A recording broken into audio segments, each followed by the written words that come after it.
Hello, hello, everybody. Welcome back to Reality Realnesss with 3 S's. I'm your host here, Chantele Francis, here with my co-host. We have Tanya. How are you doing today, Tanya? Hello, I'm doing fantastic. Thank you for Oh, asking. fantastic. I like hearing that. Absolutely. I feel really great too. I think it's because we have so much to talk about. If this is your first time on this, well then welcome. We love having you. Please join us in the chat. We love chatting about The Bachelor. And we're going to first start off talking about what's going on in Bachelor Nation because there has been breaking news. So we will be recapping episode 3 of Matt James' season of The Bachelor. But first, we need to talk about Dale Moss and Claire Crawley breaking up. Are you shocked, Tanya? Are you shocked? I'm not shocked. I did expect it to last a little bit longer, though. A little bit. I had a little bit more hope for them than 5 months, but I did not expect it to last very long.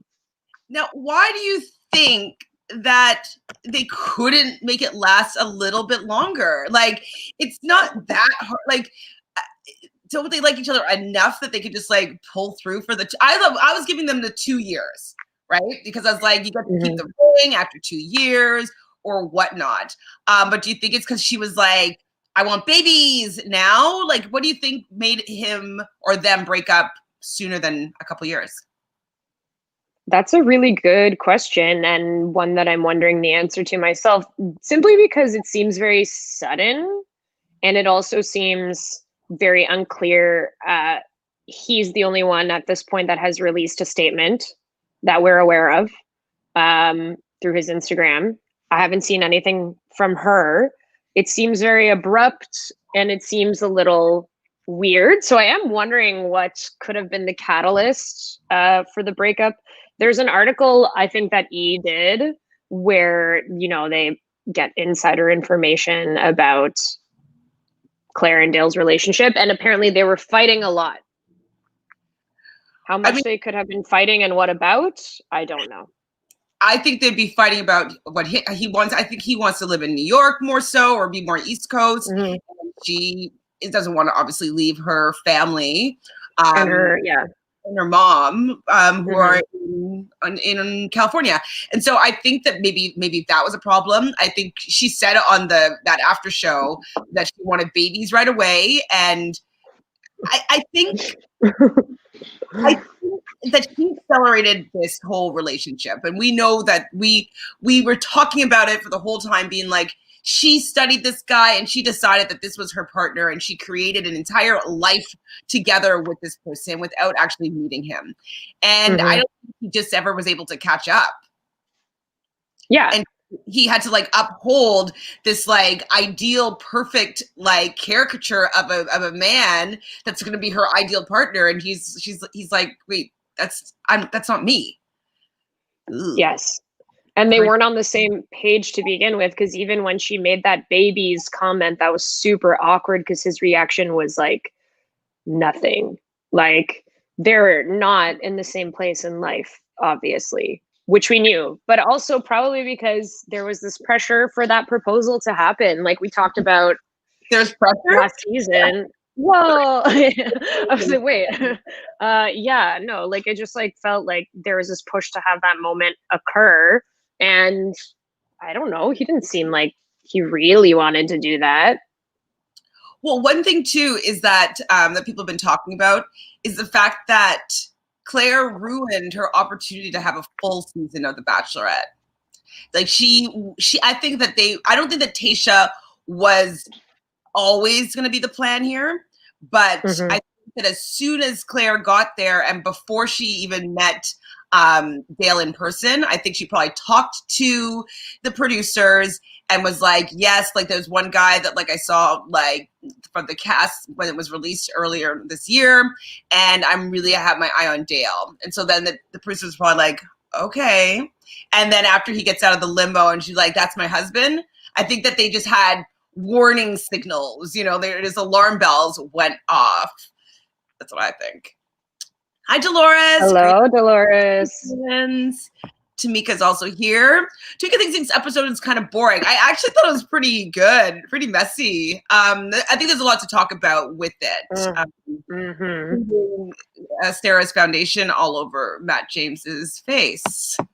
Tamika, not shocked, but I thought that they'd make it at least a year. Exactly. Like, it's just a little bit shorter, but it's probably because, I don't want to say the C word, but Claire definitely probably had too high of expectations of who Dale needed to be, and that's not really that fun. Hi, Rachel. No one is shocked at all. No. Hi, B-Bean. B-Bean says, newsflash, break up engaged. I can't. It's really funny. I really just think Claire needs to meet someone outside of this show, but also maybe not just try and get engaged with someone so quickly. Like, she keeps doing this. Like, actually, like, her engagement with Benoit was longer than this engagement, I'm pretty sure. So, like, come on. And I also think that this could be a hot take, but I think she needs to meet somebody a little bit older. I don't think that it's working for her dating someone that's a lot younger than her, like almost a decade. I think that she needs to change maybe who she's attracted to. Right. Also, though, does this open up possibilities of Dale being on Bachelor in Paradise? And if so, do you think that he would go on? And if so, would that not be a game changer for Paradise? I'm kind of like really thinking ahead here. He doesn't have that great of a personality to me, but I think that a lot of women would be liking him. And I think 100% he would go on Bachelor in Paradise. I think so too. Hi, EJ. EJ is here for the Bachelor tea. If you know anything more, please let us know. We're just here to talk about it first, and then we're going to continue on to episode 3 of The Bachelor. EJ is so glad to be back here. So glad to have you. EJ, also, unless things have changed, we'll probably do a Love Island update in a couple of hours. And Brazil said that she would be able to join a little bit later. So, you know, if you want to come back, we will be talking about that later too. Okay, but will Claire get into the show, The Bachelorette? Absolutely not. The producers are like, okay, that was not good. I don't think that they want to have her back. What do you think?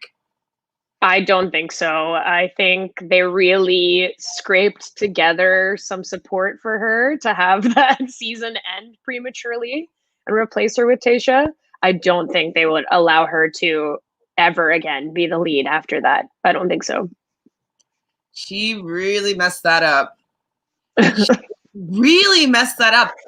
All she had to do, even if she wanted to pick Dale, just like go through the season and not have tunnel vision and just allow the season to happen, maybe she would have developed a real connection with somebody else. Like it is possible that she could have met somebody, but she messed that up.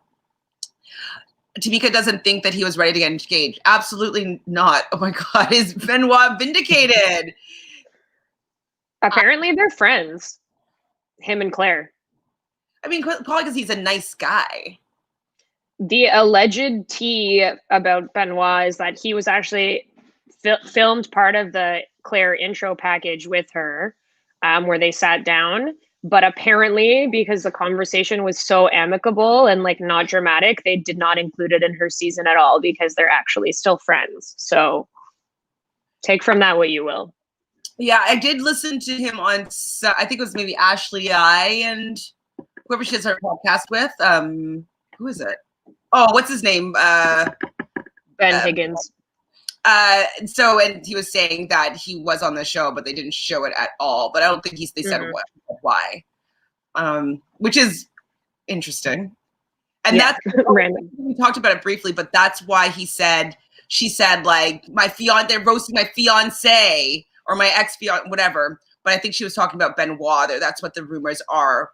They left it in to make her look a little bit more unstable. Hi, Sam. Yeah. Okay, so Tamika agrees with us. Yes, he would definitely go on Bachelor in Paradise, and I would love to see it. I would love to see it as well. I just don't know though if he's that interesting, but I think he likes the attention. So Yes. EJ's yes, Love Island is a hot mess. I can't wait to talk about that. And Matt is yummy. This is a hot take. This is a hot take. You agree. You think he's super hot. I think he's hot. My mom isn't feeling him either. My mom's just like, I don't know. He doesn't have any edge or something. Like he's like, I'm just kind of bored.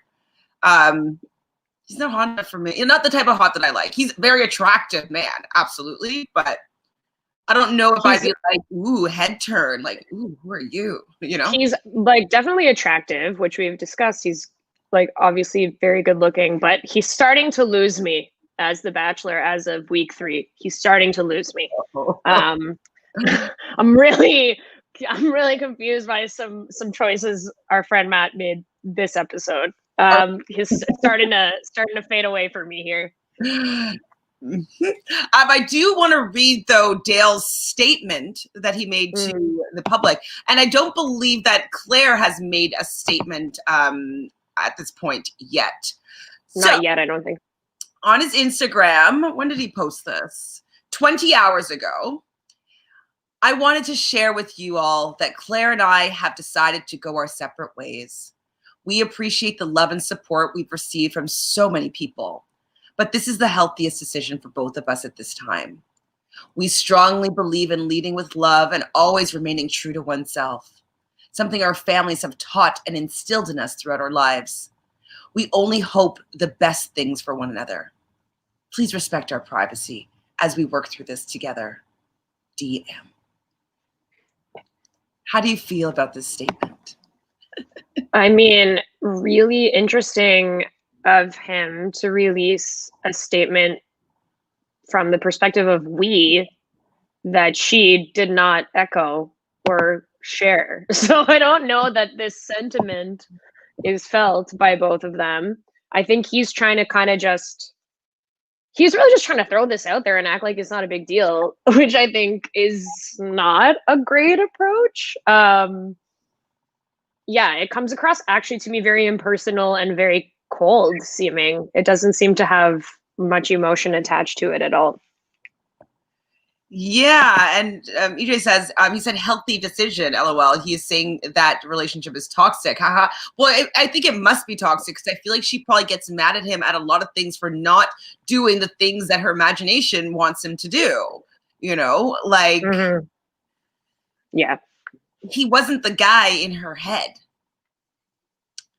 Yeah, no, exactly. No one was surprised over their split. Dale is a user. That's an interesting. Can you go on about that, please, EJ? Not that I disagree, but I am curious. Tamika thinks that Claire's going to go on 3 different or Dale's going to go on 3 different shows since Claire did. Exactly. I think that he has enough clout. I think he's attractive enough that the Bachelor's producers would put him on it. And he was willing to put on that ring. So he's kind of malleable. Sam doesn't think it matches his body. I agree. I think for me, I like a little bit more bass in a voice. Maybe that's what I didn't particularly vibe with him, but I think he's very handsome. Why are you laughing? I think that's funny. Like, it's true. It doesn't match his body. Whoa. What a little bit. And same with Clay. Remember Clay from a couple of seasons ago? Yeah.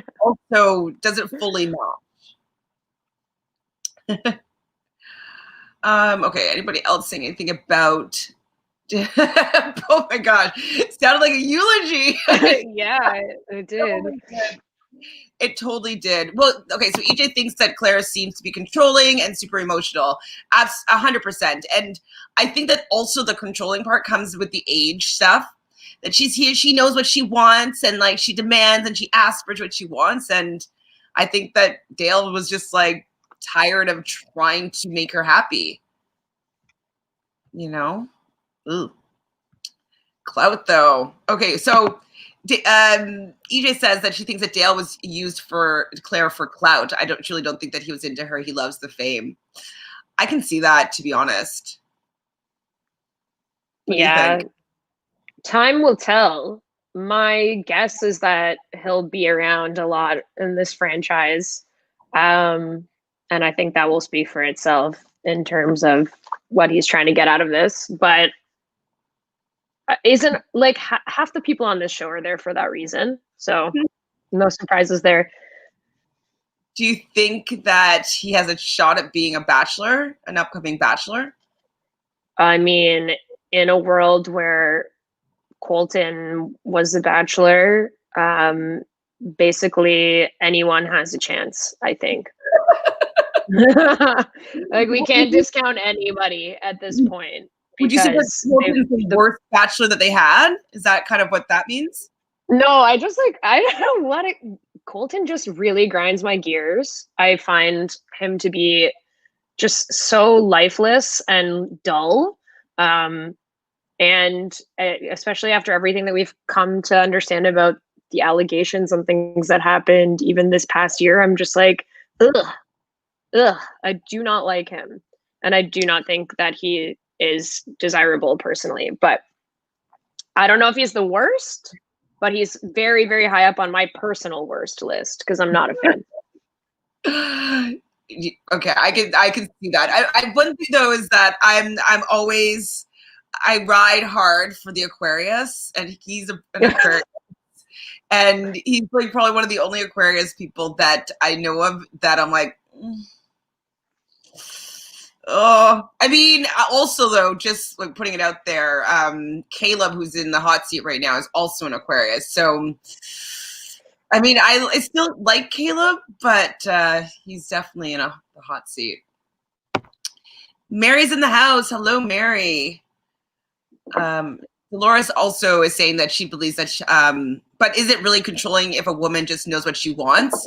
Although I believe that we don't see the full story all the time. Okay, yes, I think that women like can know what they want and not be controlling, but I think Claire is a controlling person. I agree with what Dolores is saying here, sort of, because it's like at least everybody that was on that season, I don't think it was unclear what Claire wanted as a result of being the Bachelorette, which was like she wants to be engaged and she's ready for that next step of her life. She's been ready. So it's not like that was a surprise to anyone, and particularly not a surprise to Dale. She was very forthright with him and they had that conversation. So I do think it's like maybe she personality wise might come across as controlling, but he knew what she wanted. I think that is very, very clear. And he still went along with it anyways and probably wasn't as committed. So I think that's more of the issue. Though behind closed doors, who knows what the dynamic was. Well, and that's the thing is that I feel as though maybe Dale thought that he could handle what she wanted and be that person for her, and he couldn't. He didn't enjoy under her thumb. Like I feel as though she would be dictating that entire relationship, and I don't think that that's a fun position to be in. That like you don't feel as though you get to be them yourself. I remember in a couple of interviews that they had together, like. It's like he had to ask permission to speak kind of stuff, and like make sure that he said the right thing, or he probably knew that she was probably going to be like, well, maybe you should have said something more like this, or maybe you should have said that. And like, just kind of, I feel like she was probably nitpicking him on everything, how to represent them on TV and in the media and all that stuff. And so I think that he probably got tired of playing the role of Claire's fiance. Oh my God! I was thinking this too, like in a humorous way. Carolyn says, "Hi, Carolyn. It's the concussion that he gave to her that brought her to her senses." LOL. I think that he left her. I don't think that she left him. Personally, you agree? Yeah, you agree. That's what I think. Yeah. EJ says, "Heck no, nobody wants Dale as the Bachelor." Can you imagine the cuckoos that would come for Dale? Yes. Who's Spencer? Spencer asked Spencer from last season. Spencer. With remember he actually got Tayshia's first impression rose, but then didn't do anything for the rest of the season. Spencer. She's gonna say yes because she's open to like love. But where'd you hear that, Natalie? And hello, thanks for joining us in the chat. I'm starting to get the hint that Tanya is anti-cultic. Just a titch. Tamika's agreeing. Yeah, Caleb ain't making a good name for Aquarius men right now. I mean, Aquarius men have always had a pretty bad rap of not being able to be emotionally, have emotional depth, and kind of aloof, and yeah. Agreed. He didn't have the full picture. Yeah, I mean, he should have been able to see that though. Like, he's definitely was chasing fame, and he thought that he would be able to handle being in a relationship with Claire, and she probably went to like times 100. Eek. Tamika says, I know exactly what I want and the type of man I want, but I think when you choose a certain type of man, they can't provide it for you. I think Claire has a type and needs to go against it. Completely. Yeah. Anybody that you actually are that you're interested in, Claire, go the other way. Because it seems like she wants somebody malleable, or somebody that listens to her, or somebody that allows her to dictate the way the relationship flows. And people don't really like that all the time. It's kind of like, it's just a little bit domineering. But yes, Carolyn is actually really funny. So do you guys in the comments have any other thoughts about this breakup, or should we get into this episode of The Bachelor? Anybody? Somebody else said something also potentially interesting here about The Bachelor. Not sure.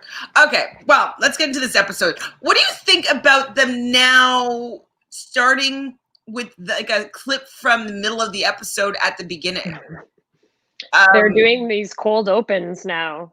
What's that? It's a choice. It's a choice. Well, it's a choice. It worked, I would say, with the vibrator, I guess, but like it's not that good, and it's kind of like, oh, so she's getting the one-on-one date. Okay. Yeah. And also just by the time, well, last week it was the fainting tease, which I think is maybe a better cold open, because then there's some sense of like, ooh, what's going to happen with that? But with this donkey one, by the time the scene actually rolled around, I feel like I had memorized the scene. Exactly. Like I was like, there's a donkey. Like I already knew. So it was not punctuating that moment for me. Like I was over it. Oh, so okay, hold on. I just need to address Dolores here. Fun fact: Aquarius people are not very emotional. Plus, we are right approaching the age of Aquarius, and yes, I'm singing a song too. Dolores, do I ever know that about Aquarius? Because I am an Aquarius. My birthday is on Monday. Hey, around the sun, and I've done the play Hair before, musical, and we do sing that song in Hair, so I do know the entire song of the age of Aquarius. Cassandra's in the house. Oh my God, I've been waiting to hear you guys talk about The Bachelor. Yes, we are here. I think it's a pretty good episode to talk about. And yes, I called it Claire and Dale. And so, well, I did a tarot prediction for Claire and Dale. And I haven't watched it back yet to see exactly what I said, but I definitely said that they weren't lasting.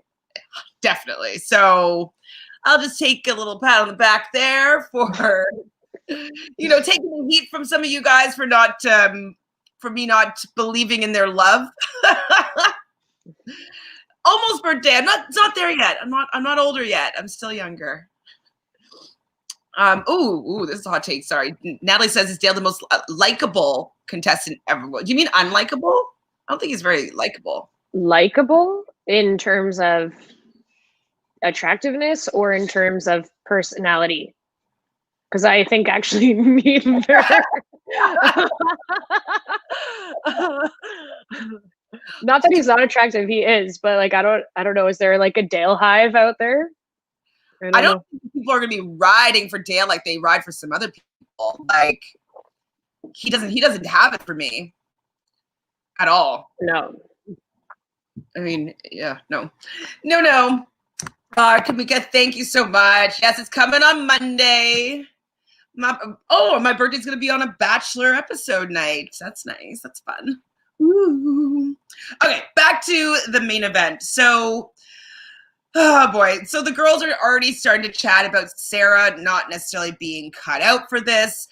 We cut back to the fainting scene. Now, we didn't need the to be continued. We talked about that last week. It's like she fainted. It makes sense. She's probably standing up for 12 hours. She probably hasn't eaten very much all day. She probably likes Matt, and to using it as an opportunity to get a little bit of like comfort from him. Not that big of a deal. But it became the biggest deal. How do you like or dislike, or what's your impressions of like the whole fainting scenario? I feel like I have whiplash for the amount of ways that my head turned this episode in terms of what I was thinking about a person on the show versus where the episode progressed. So I'll go through it in terms of where we're at right now, where we're discussing. At this point, when Sarah's fainting and Victoria said something like, she said, you kind of like pull it together and don't faint. That's not how fainting works. If you have to faint, you are going to faint. It's not just something where you can pull it together and not faint. So at this point, some people were starting to discuss that she may have different motives for this behavior. I was still kind of like on her side, being like, okay, I think the girl's just fainting. Like, let's give it some time. This changes over the course of the episode drastically. But right now, I'm like, it's good. She's fainting. Matt's going to help her. Yes, she does sneak this little moment in there that I guess is kind of weird, but I feel like he would have done the same thing for anybody who fainted at the rose ceremony. Absolutely. So like, I guess when they're saying like pull it together and don't faint, like maybe she like, not allowed herself, but maybe she was just like, oh, like, ooh, I feel kind of woozy, and just like let herself fall. You know what I mean? Mm-hmm. Maybe that's what they like. I think that they're saying get it together is that they think that she probably put it on a little bit more than it actually being like blackout moment and actually fainting. So I think because the women don't believe that it was an honest medical moment. Do you think it was honest? Now, knowing what I know, I definitely think that it could have been honest. I just think the biggest problem with how Sarah came across this entire episode is she just doesn't articulate anything properly. So it all seems like it is motivated by not being there for the right reasons, as opposed to, like, it just comes across as selfish and like she's trying to get time and like she's, putting herself above everyone else in a way where she deserves to speak to him or see him more or whatever. So I think she just maybe she was going to faint, but because of the way that she handled everything, I get why the girls thought that she was faking it, right? Well, the first thing that Anna says is like, well, I guess, Sarah's outside with Matt, and Matt's putting his suit jacket over her shoulders and giving her some reassurance and fresh air, and and Sarah says that she thinks that, Anna says that she thinks that Sarah's getting exactly what she wants. Yeah. And I know that the women don't come across great in this episode. They kind of they developed kind of like a bullying gang kind of mentality where they all had a lot of them had the same feelings and opinions about Sarah. And so even though I understand where the women are coming from, and I don't fault them individually for having that feeling, but allowing them to kind of gather in troops and kind of attack one woman, I think that was uncalled for. Yeah. But women do have intuition about these things. And they must have been able to feel that she was this type of person in order for them to start making these comments. Because as much as I know she was going through a lot with her family, and we're going to be talking about her a lot this episode, I can see that she took a lot of time away from the other women in order for her to feel better and to be all about her and a little bit selfish in the context of the show. And so I understand why the women were kind of starting to turn on her. What do you think?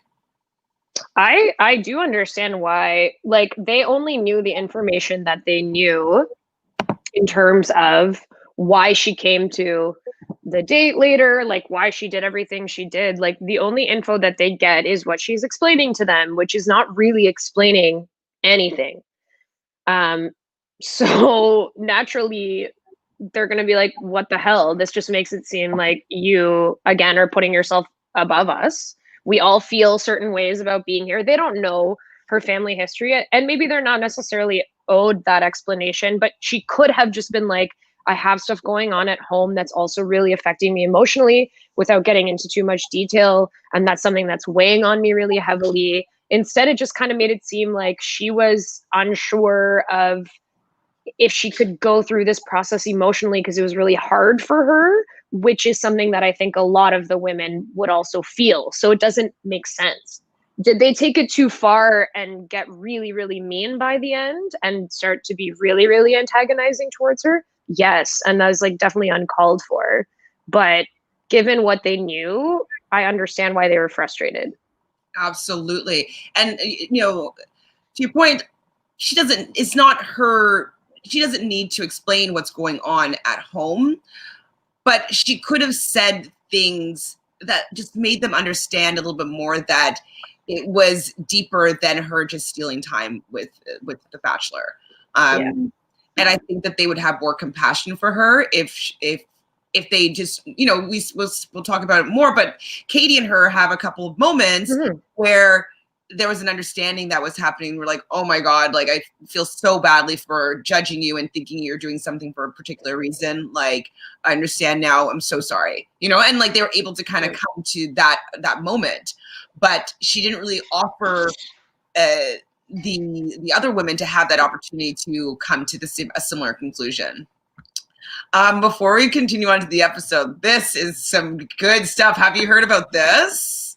Yes. So Natalie says that she saw pictures of Sarah and G-Eazy. What was that? So I watched a little bit of an article here. I'm going to find the photo for you. Hold on, let me take this off.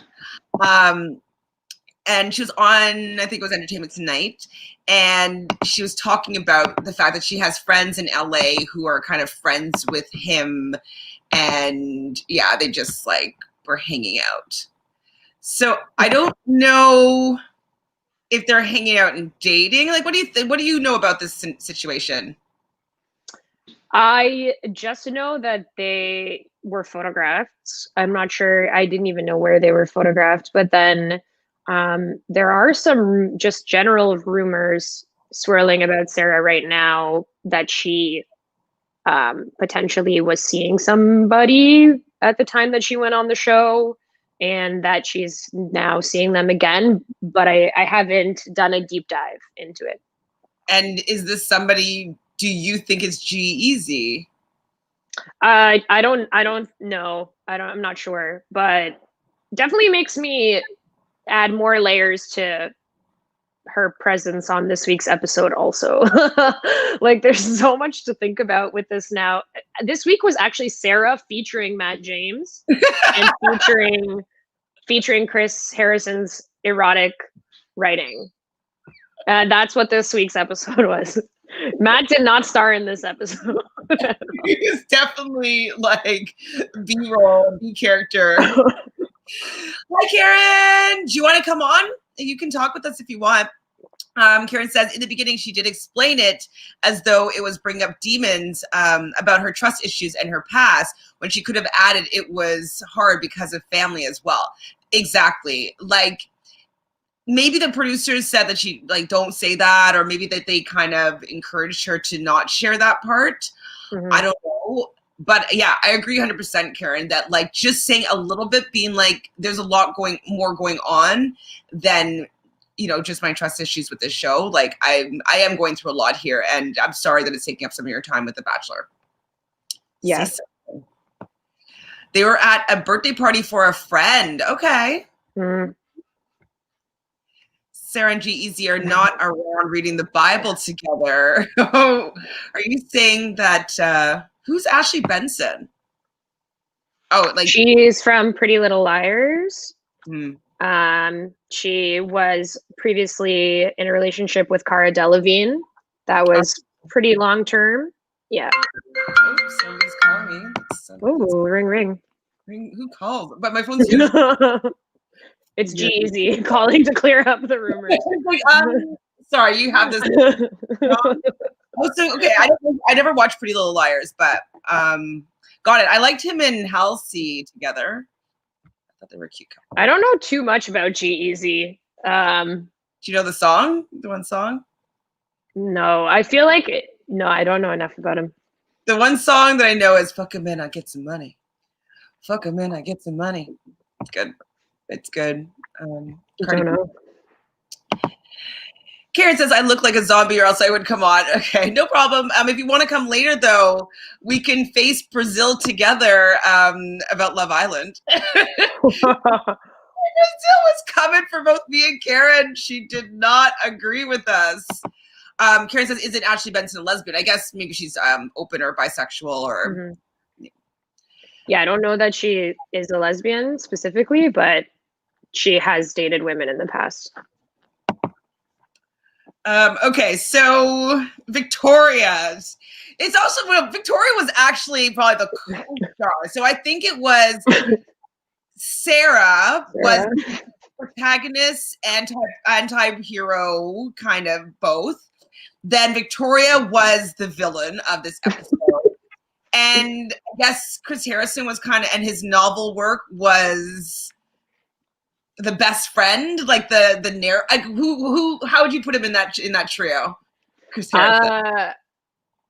Actually, I'm just still like blown away by his book existing. That hey Aaron, I'm just so blown away by his book existing that I think that it stands out to me as a feature in this episode. But I would actually say that he's featured pretty like zero on this episode. What did he do? Like, I don't really understand what he did this episode, but I would say that Katie also is a feature star of this episode. Mm-hmm. And by proxy of having the one-on-one date, Serena P also has a feature in this ep. Everybody else, who cares? Yeah, exactly. Cares. We could maybe give a little bit to Rachel. Little bit. So Victoria, she has a lot of sound bites that hopefully I can read my writing for. But Victoria's like, this is the Bachelor, not the Sarah show. And I'm like, well, maybe it is the Sarah show. Like, you're going to get what you wish for here, Victoria. But Sarah did not get that memo. It was the Sarah show, though, Victoria. Mm-hmm. And also, Victoria, by you saying that and creating this drama around her, it is becoming the Sarah show. If she had just let it kind of all go, the producers wouldn't be like, ooh, this is a storyline we can get behind. Let's make this awkward, you know? So Matt addresses the group after Sarah has her episode and before I think he continued with the rose ceremony. And he says that there's only one of him and many of you obviously, and he apologized for being taken away by Sarah. I didn't really think that he needed to apologize for that. I was kind of like, why are you apologizing? Just like maybe just like a sorry that I had to take a moment away. Like I how he apologized, I wasn't really buying. I guess what it is. Yeah. I mean, what he needs to apologize for is to us as an audience for trying to convince Sarah to stay 5 times in this episode when we could have reached a conclusion much sooner. I would personally like an apology for that, but I don't think he needed to apologize for stepping out with her in that moment. Not in that moment. And I guess what this episode for me about Matt makes me either think that he's just a producer puppet, like he's just doing what the producers are telling him to do, and he's losing, for me, like any sort of intelligence about situations. Like, it's very clear what's going on here. Stop that from happening. It's making me actively dislike you for not seeing things in an appropriate fashion. And one thing that Victoria said this episode, I wanted to say it before I forget about it, was like, if he sends Sarah home, I would fuck the shit out of him or something like that. And I was like, yes, because it would show that you have some like cojones if you like read some sort of things about these situations and like not allow them to escalate. But it just showed to me that he doesn't have any of his own say in what he's doing on the show so far. And that's kind of bothering me a little bit, you know? Mm-hmm. So I believe that the people that went, so Kayla gets given a rose. She was pretty annoyed by losing her time. She's compassionate, obviously, for Sarah fainting, but she, you know, was still anxious about getting a rose. Mari, MJ, obviously not the vibrator. And I wasn't thinking that Mary Lynn was going to get a rose. Did you have any thought that she might get a rose to keep the duo fighting? I had hoped that she would stay just because I felt badly for her. But based on the previews for the episode from last week, I had low hopes for Marilyn staying. But justice for Marilyn, honestly, she really got screwed. And I feel bad, but she looked like a dream as she exited in that dress, and her eyeshadow blended perfectly. So she really came out on top. I think she's kind of soft-spoken, but I can see her being someone that people chase after on Bachelor in Paradise. You know, I can see her having a little fandom of like, because I think she's beautiful. I think she's kind. She got done dirty, and I think there's people that would be into her. So I hope I'd see her there. Katie was awesome this episode. I like her more and more every episode. I do too. Me too. Victoria moved from unlikable villain to likable villain in this episode. The women seem to like her more. To me, she did. Some people hate Victoria. I don't love her, but she's a little bit funny sometimes. Oh, she definitely, like, there were moments that I actually laughed at things that she said in this episode, which is better than the last two.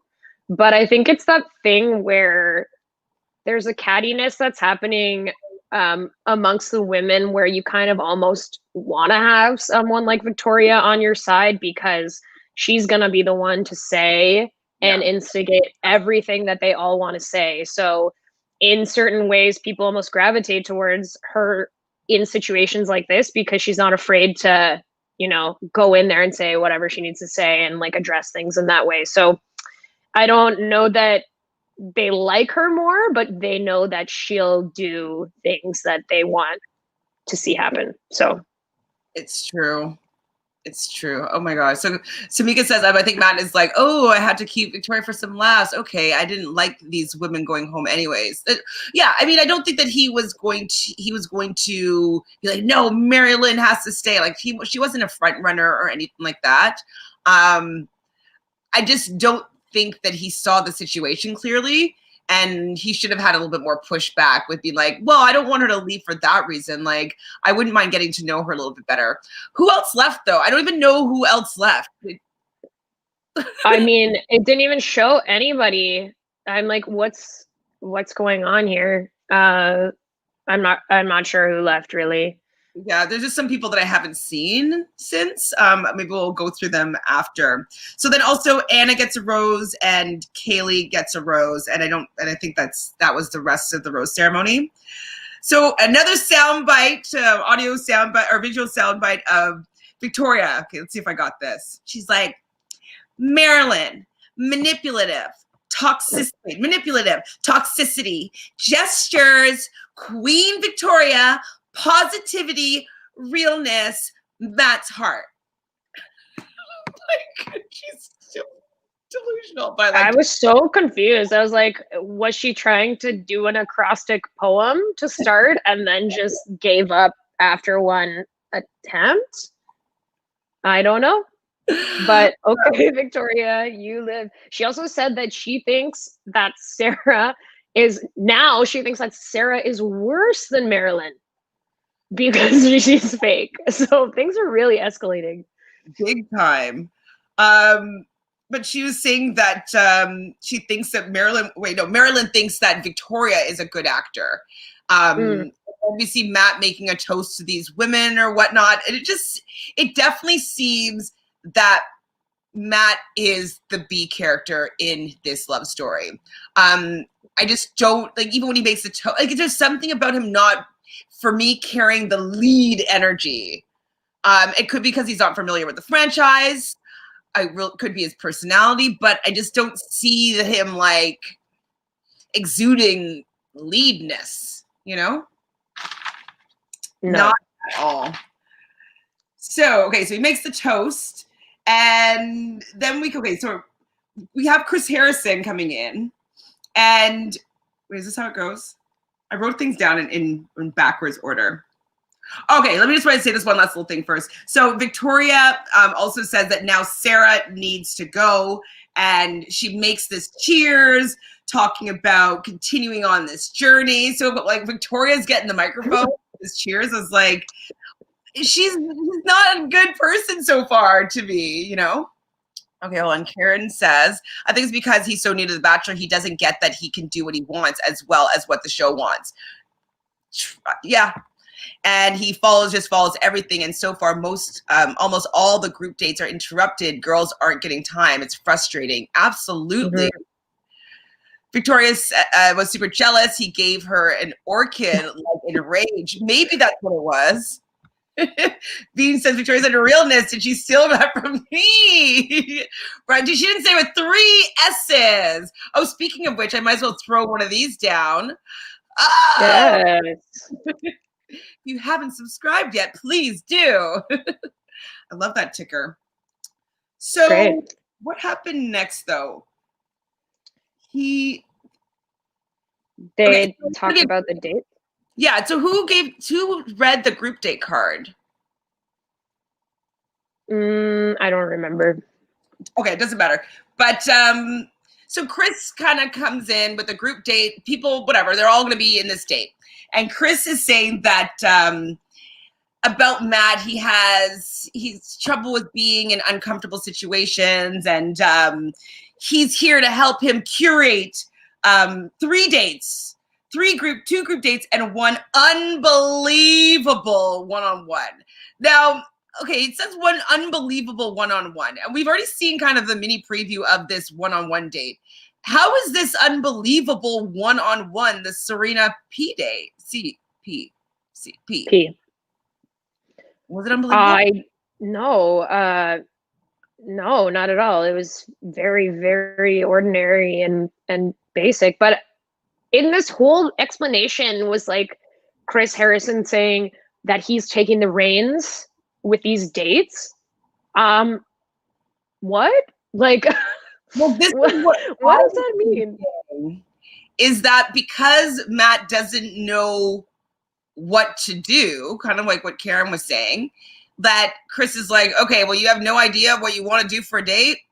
We'll do it for you. You know, like, I think that he's not giving me input. Does that mean that they really think that the viewers that are watching this show really think that Matt's planning these dates? Because we know that he's not. So we don't need to pretend that Chris is doing it. I know that it's your team that's planning these dates. So it's fine. I know that Matt also doesn't know what the hell is going on. Like, very random that they're still just like pushing this thing. I don't understand what was the point. Yeah, well, maybe they're disappointed in him, or like maybe they need a little bit more of like a back and forth and like, you know, brainstorming ideas, and maybe he doesn't offer any brainstorm. So maybe Chris is like, okay, well, if you're not going to offer anything, this is what you're getting. Like, no pushback. Okay. You're good. Maybe Matt just needs things to be done in like a football-esque way because that's familiar to him. He's like, can you please like plan out the dates for me and tell me, like, don't tell me, challenge me. I got to learn. I got to train. Because it's like, what? Why? So on this group date is Rachel, Bree, Lauren, Kit, Serena, C, Victoria, Kayla, Kaylee, Anna, and Katie. Today is a surprise for everyone, Matt. Now, knowing what we know now, did you feel as though this date card had anything to do with what they were doing? No. at This all. is really, really general. Like, that's like something that's printed on those like heart candies that you get for Valentine's Day. Like, that was so basic Today is a surprise for for everyone. everyone. Hmm. Okay, thank you. So this is gonna be Anna's first date, which was like that's like since she's come out of the limo, it's on episode 3, and she hasn't even had like any sort of time with him. That's so just weird. I mean, I would be feeling anxious too if like this is the first opportunity that I'm like hanging out with somebody, like I've been there for 2 weeks or so. Um, obviously Rachel is dying to get some one-on-one time with Matt. And then cut to the next scene where we hear the voiceover of, with one hand, she cupped his buttocks. His lips moved to her ears and neck. ... Continue. It's Ashley I reading an excerpt from Chris Harrison's steamy novel called The Perfect Letter. Have you read this novel yet? No. What in the ghost written hell is this? Like, what is this? This is a marketing opportunity at best. And I do not believe that Chris Harrison actually wrote this book. I do not believe that. Well, but you think his name is on it and someone else wrote it, and he's like, okay, Yeah. and he wrote a novel, and like, it's just to me, it's a little bit disturbing. I know that he's a man and he has children, and so that he's a sexual person. He has a girlfriend right now, so like, I get it, but there's something about picturing this as being his kind of fantasy world. It kind of gives me a little bit of the heebie-jeebies.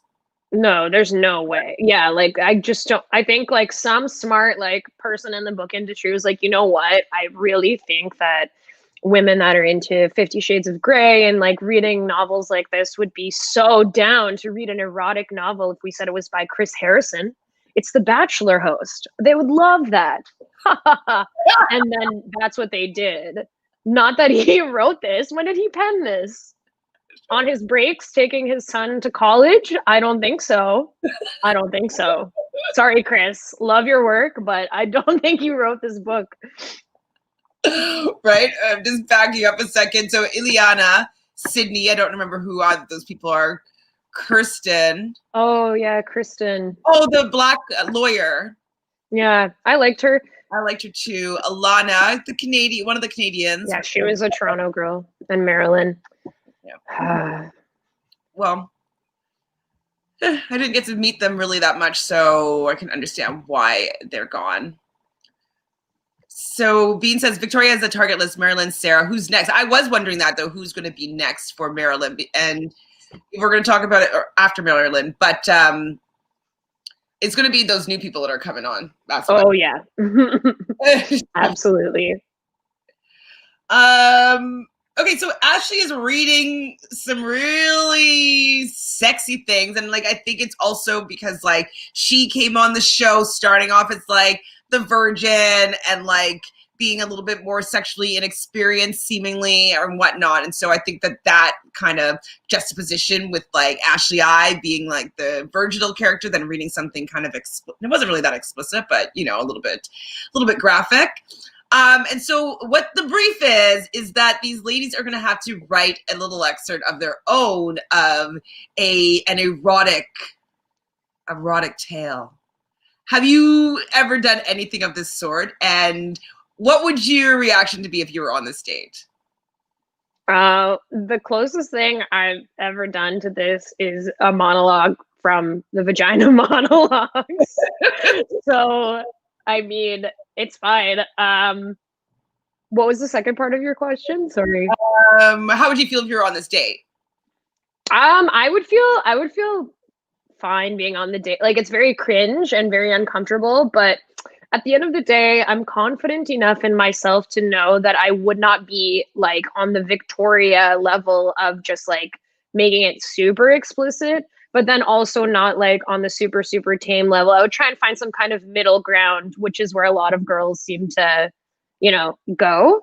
So that would be my strategy. I think if I was on this date, I would definitely not want to be on either end of the spectrum, but just kind of play it safe. Yeah, I mean, definitely, I think this is the first time they did this. They've done something similar, I feel, in the past, but this was the first time I can remember really that they put the women out there like this. I don't think it was that hard. No pun intended. I feel like I would have been able to do it. And what I was kind of disappointed in was how the women were reading it. I feel like if they just kind of got into it more, like they were doing a voiceover and they were doing the audiobook for it, and kind of painted the picture a little bit more and kind of talked it through, it would be less cringe. But I was just like cringing because I was like, they were kind of talking about, and he sticks his thing in my, and it was just how it was like staccato, and you could feel how uncomfortable they were at saying these words, that it made me uncomfortable. And if they just kind of went with it a little bit more, I think that they would have enjoyed it and not been as mortified. And so, yeah, I thought the more soccer part though was Matt James doing his. He was so not good. Chocolate cake. I guess I can't do this right now. I wasn't ready for it. Poor Matt. Matt, you could have said no. You could have said no. Yeah. Okay, so who was your favorite out of all the women? If you have any. Who was my favorite? I mean, the only ones that stand out to me are the ones that no, I've always wanted to be shown on one of those parties. My future. Oh my goodness. I know it's unfortunate, but it needed to be said because I actually want to see the receipts. Why is Ashley? Well, why? Getting a lot of was it hate, or people were talking about the fact that they didn't know why she was going on this episode, and then Chris was defending her, being like, she's a friend of mine, a friend of the franchise, like of course I'm gonna have my friend come on the show. Can't remember exactly what they're saying. If anybody in the chat room remembers what she was saying or they were saying about her, please let us know. Like at this point, I'm like, is she an executive producer? Like she's literally on the show all the time. I know, and I don't think anyone really stands her. So I'm very confused. Hi Blaine, thanks for joining us. Okay, sorry, I didn't mean to. Sorry. Here, we're getting to the goods. Who is? I don't even have like an opinion on which ones I thought were the best. I like the ones that stand out to me the most are the most explicit ones, I guess. So like obviously Katie's was pretty committed and Victoria's was pretty committed. I think most girls did a pretty good job. Like Anna started it out with a fantasy suite like themed one, which I thought read very much like how those types of novels are. So that was a pretty good start. And was it Brie that did? She put things in that tied into like the date that they had. I think I thought that was good, but they all blur together to me, other than the ones that were a little bit more outrageous. And also Serena's outfit also stood out to me because she looked really good, but she was like wearing like just a bra top, and like I was like, okay, cool, you look great in this, but you chose a look for this date. Definitely. I don't remember the look. I'll see if I can pull up the picture. So for me, I thought that Katie was the least cringy, even though she was the most explicit. And I think that what to your point of being committed, her and Victoria, I cringed the least, like, because they were more comfortable with what they were saying, and like enjoying saying it. Like, I don't know. I think I would have liked it better if people just weren't so shy about what they were talking about, and they just kind of committed like Katie and Victoria did. But But was Victoria that funny that Matt was like bowled over, like I was like levels here. Like that wasn't like no way. This is partly why I think Matt is so sus as a person. Is like, how could that be that funny to you, Matt? Are you serious? He thinks Victoria is so funny, and I just don't understand how his sense of humor could be this way. I'm like, you're so dull. Like, what do you mean? Have you never heard a swear? Maybe, maybe not. I don't know. God, man. It's not funny at all, Matt. No, it's not that funny. Oh my god. You know, like a little chuckle, like a little embarrassed, nervousy kind of chuckle, but not like like Matt. Funny. Oh my god. Okay, this is the hot topic question. Are we going to get a full season of Victoria? She might go far. No. You think that she's going to leave after the next episode with all these new women coming in? I don't know. I didn't think about that possibility. I mean, I think she'll last long enough, but not in any key positioning. Like before hometowns, before like maybe in a couple of weeks she'll be out. Like final 8? Yeah, maybe they're saving her for a 2-on-1 because she's not going to get a 1-on-1. No, she's not going to get a 1-on-1. Maybe, yeah, she's going to find someone else to have some drama with and 2-on-1 it out. B Bean says, innocent, pure Rachel had trouble saying groin. Well, yeah, I mean, I wonder if some of them were playing this up a little bit to be like, I'm so demure, you know? I don't know. I wasn't really buying those people that just couldn't sell that. Sell it to me. Sell me that book. Sell me that excerpt. You have to. Okay, so back to so I need to talk about this too for sure. Why is Spencer asking her on a date? Attention seeker, Noah, mustache guy, traveling nerd is going on Bachelor in Paradise. Great. Ooh. I mean, I don't like him that much, but I don't mind. It's kind of like Jordan. You remember Jordan he's just kind of like silly, messy, like decent looking. Some girls will probably like him, and yeah, I can deal with that. Yeah, throw Bennett in the mix, and then we have Paradise drama ready to go. So I'm here for it. Good, because I want Bennett on Bachelor in Paradise. I do. Absolutely. Natalie says, "Can you imagine Victoria has as a Bachelorette? I will not watch and cancel the show. I might watch it. It'll never happen. It won't happen, but." I don't think that she would be. I think that she likes the attention, so I think that she might be an okay Bachelorette. Like the show's moving her right now too. No, she's way too wild for for the lead position. She's way too wild. Whoa, I didn't hear this. So on her podcast, Ashley I said that Kata was dry humping Matt during her reading, but of course Disney would not show that. LOL. Ooh, that's a little bit awkward. I probably wouldn't want to see that, but glad they spared us of that.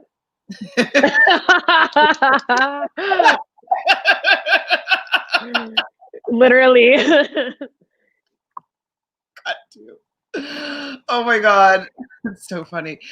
Okay, if Matt was actually attracted to her, I think she would last longer, like a Corinne. Yes. He's just not into her, and she's not. But he's not. He just thinks she's hilarious. Karen says, I literally said to Chantele, Victoria would never cross his radar in real life. It looks like he thinks she's so funny. She's because she's shock value, I guess. But like, just have a different reaction, like not laughter. Just be like, that's fine, and then be like, maybe. But like, bowled over like you just told the funniest joke is just not the thing. No. Not that. Okay, so one thing though that they had the other girls that weren't on the date, I guess because they're quarantined, they don't have any other real or any audience members that could come in. So the other girls were watching this. And so I guess it would be a little bit awkward to be talking about this in front of all like the people dating the same guy you're dating. But like, I don't know. I guess the performer and both of us were just like, get it together. You're reading something. Who cares?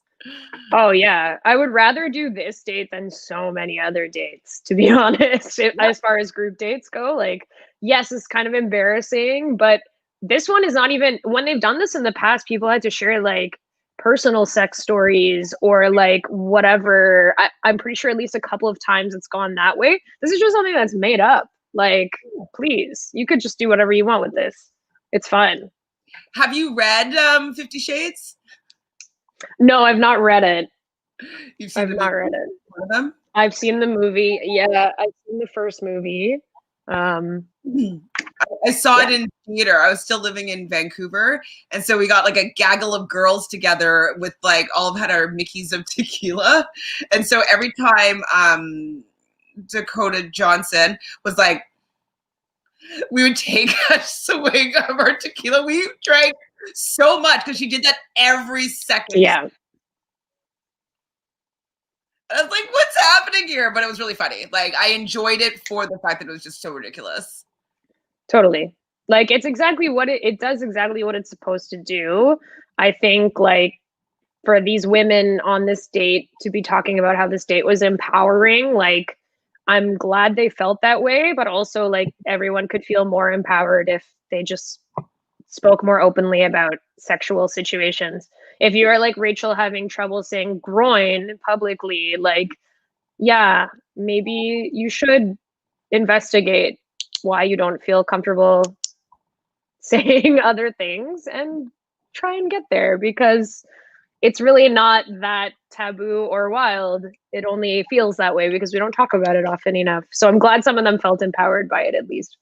Yeah, and then Rachel, like, I definitely felt that she was like, it was the most fun that she's had. Like, I mean, she was expressing how she was she's getting there.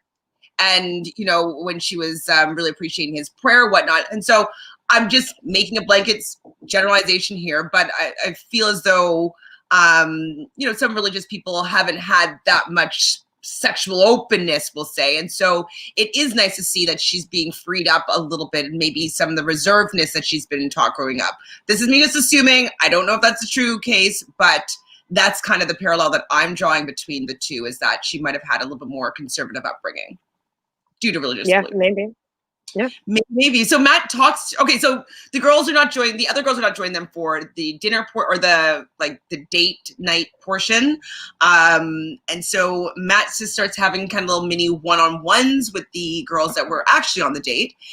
First up is Matt and Rachel. They're both kind of saying that they like how their relationship is progressing. She has never felt this way this quickly before. He kisses her. And he's like, I couldn't wait any longer. Or no, she said, I couldn't wait any longer. She said something weird. Do you remember this? Yeah. I don't remember what she said, but I also... You just went for it, didn't you? That's what she said.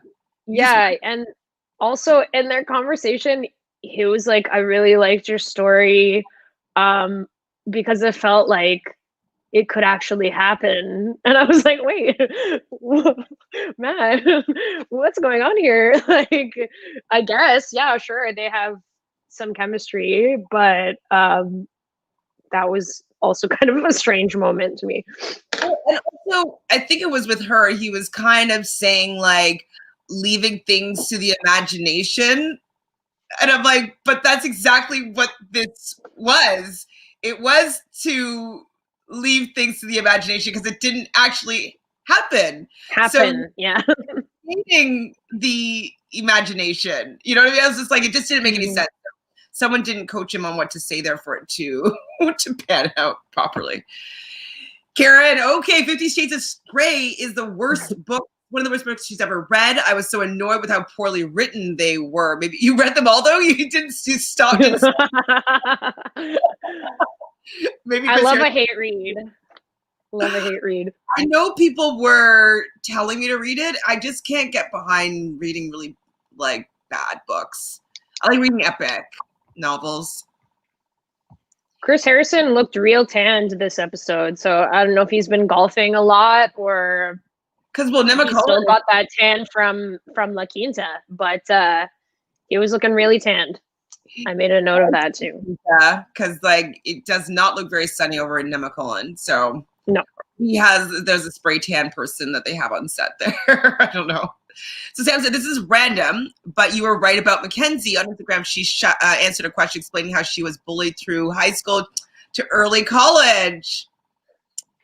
She was acting like that, someone that had low self-esteem, and that probably started to look good later on in life, and now it hasn't leveled up. Well, thank you, Sam, for give me. I'm just getting a lot of credit today. Yesterday, I'm just like bringing Aquarius season is bringing you all of this. All of it, all the credit that I deserve here with my judgments and criticisms and critiques. Thank you. Appreciate. So I did feel though that Rachel was glowing after when she was talking to the girls. Like she's just kind of sitting there. I think she does actually really like him. I know that there's been a lot of things that have been said. Oh, I have the Bachelorette up here. Did you notice that? I didn't do that. Oopsie. This is a professional gig. Okay. So good. It doesn't really matter. Yeah, I'm like, well, we're not talking about the Bachelorette. Well, so he wasn't even on this episode, so it's fine. It's much. So next he's talking to Bree. Oh, it was Bree he was talking about the mystery with. Right. Because Bree didn't seem to reveal that much, which is fine. But I feel like people could have just done a better job of like being more demure if that's the route they want to take. With it good. It still could have been good, Yeah. And then I wrote, ew, his open mouth, his mouth looks so dry. Ew. I was not feeling it. I was audibly saying ew. I said that last week. I said, how are we feeling about Matt's kissing? Because it's looking a little bit strange to me. And the more data we receive, the more I'm thinking he's not a good kisser. I don't know how the audience feels about this, but it didn't look great. It didn't look great. Oh, Tamika says I don't think that she liked him. That kiss back and weak. Well, I felt like she was trying to teach him how to kiss her. That's kind of what it seemed like, and she was just kind of like slowing it down and being like, I think she was just confused by what was going on. And you know what? Okay, this just came to me. So we know now that he doesn't seem to be that experienced relationship-wise, and that he doesn't really have that many long-term commitments. Do you think that he's just never learned, like being with somebody for a long time, what is good? And so maybe he's just inexperienced and doesn't know how to kiss well, because that's a problem. That's one of my deal breakers. If you are not a good kisser, like it's just like it's not. I wouldn't even go in there to train. Yeah, I don't know what his past history is like, but doesn't seem like any of his past partners were very communicative about his kissing style. Yeah, Rachel did not seem to like that kiss. It's because he leans in for like 15 minutes. Like, dude, lean in and do it or don't. He's like constantly like this. So slowly leaning in. Like a truck could drive through that pause. Just make the choice, Matt. Seriously. Because if you're on the other side, you're like, is this happening? Is he leaning towards me so slow? Like, you really went for that, didn't you? And she's just kind of like, yeah. Did you? That was odd. Ugh. I just had to. I mean, I think she's really pretty, and like she does seem to like him. But now I'm wondering if she's convincing herself in her head that kiss was better. Probably. Because I felt like Bree was teaching him how to kiss. I mean, Rachel's convincing herself of a lot of things in terms of her reactions to things. So it's fine. He clearly likes her. I think this establishes that Rachel is like very much like in the front pack of people. So that's fair. And I do think they both like each other. Like, that's obvious. So You know, we'll be seeing more of her, I'm sure. For sure. And if she's Bachelor in Paradise for sure if she doesn't win the show. I don't think she's going to win necessarily, but future one-on-one date, definitely. 100%. LOL. Skills or lack thereof are getting murdered by everyone who talks about it. Yeah, it doesn't look great. Oh my God, poor Matt. I'm sorry, Matt, but you're on a show. I'm sorry that I'm critiquing this show. You're just a character. You're not a real person to me right now. Tanya, the leading was creepy. LOL. Yeah, it is. Right? That's weird. It. And Karen says, my friend messaged me and was like, have you seen his weird open mouth kisses? LOL. But it does like a. Yeah. Like, I don't know. It can be improved. It can be improved. Luckily, it's a skill that you can learn. So we have hopes for Matt for the future. Sorry that you're getting roasted. It's gonna happen on a show where you kiss people on TV, you know, and wishing you the best, Matt. Cassandra says Matt more unattractive with time. I know. I think it's like. I'm sorry. I feel bad. He's killing me. He's killing me. I mean, I'm sure you're a wonderful guy, Matt. I wish you all the best. So then this is the first group of women's after party from their novel writing erotica date. Then we see Sarah with the villain music playing and she's walking. Yeah. I was like, is she walking to see Matt? She better not be. Like, I was like, no. I'm like, on the group date, I'm like, no. Like, I thought it was a really bad move on her part. And she goes and she interrupts Katie, who's having a one-on-one moment with Matt. And he agrees to it. And that was where the beginning of the making bad choices here, Matt. How do you think he handled the situation? And how do you think Katie handled going back, telling the girls what was going on, and then Victoria pushing her to go back and get her man back? This whole portion of the episode was so intense and so uncomfortable. I was like in the corner of this couch, like with my blanket up, like cringing and also screaming a little bit and just being like, ah, because I didn't want to see it happen, but it was happening. So firstly, the Sarah of it all. Sarah's reaction at the group date was really over the top. Like, girl was spiraling out because these girls were reading these erotic stories to Matt, to which I was like, oh, this seems like a bit much of a reaction. But somebody always has this reaction early in the season where they're like, I really feel for him more than I thought, blah, blah, blah. So she's already freaking out. Then before she decides to come talk to him, we get the ominous music and then the portion where she says that she has commitment issues, leading us to believe that maybe she's been cheated on in the past and she's feeling jealous, with no mention of the family stuff that's happening at home. So it seems like she's like going to talk to him so that she will leave. She's wearing like a cute jacket and jeans and whatever. Like, it's very much like a I'm dipping vibe. So then when she gets there, I don't understand why Matt didn't just say, hey, sure, we can chat, just give me a second, or at least excuse himself from Katie in a different way. It was really, really weird.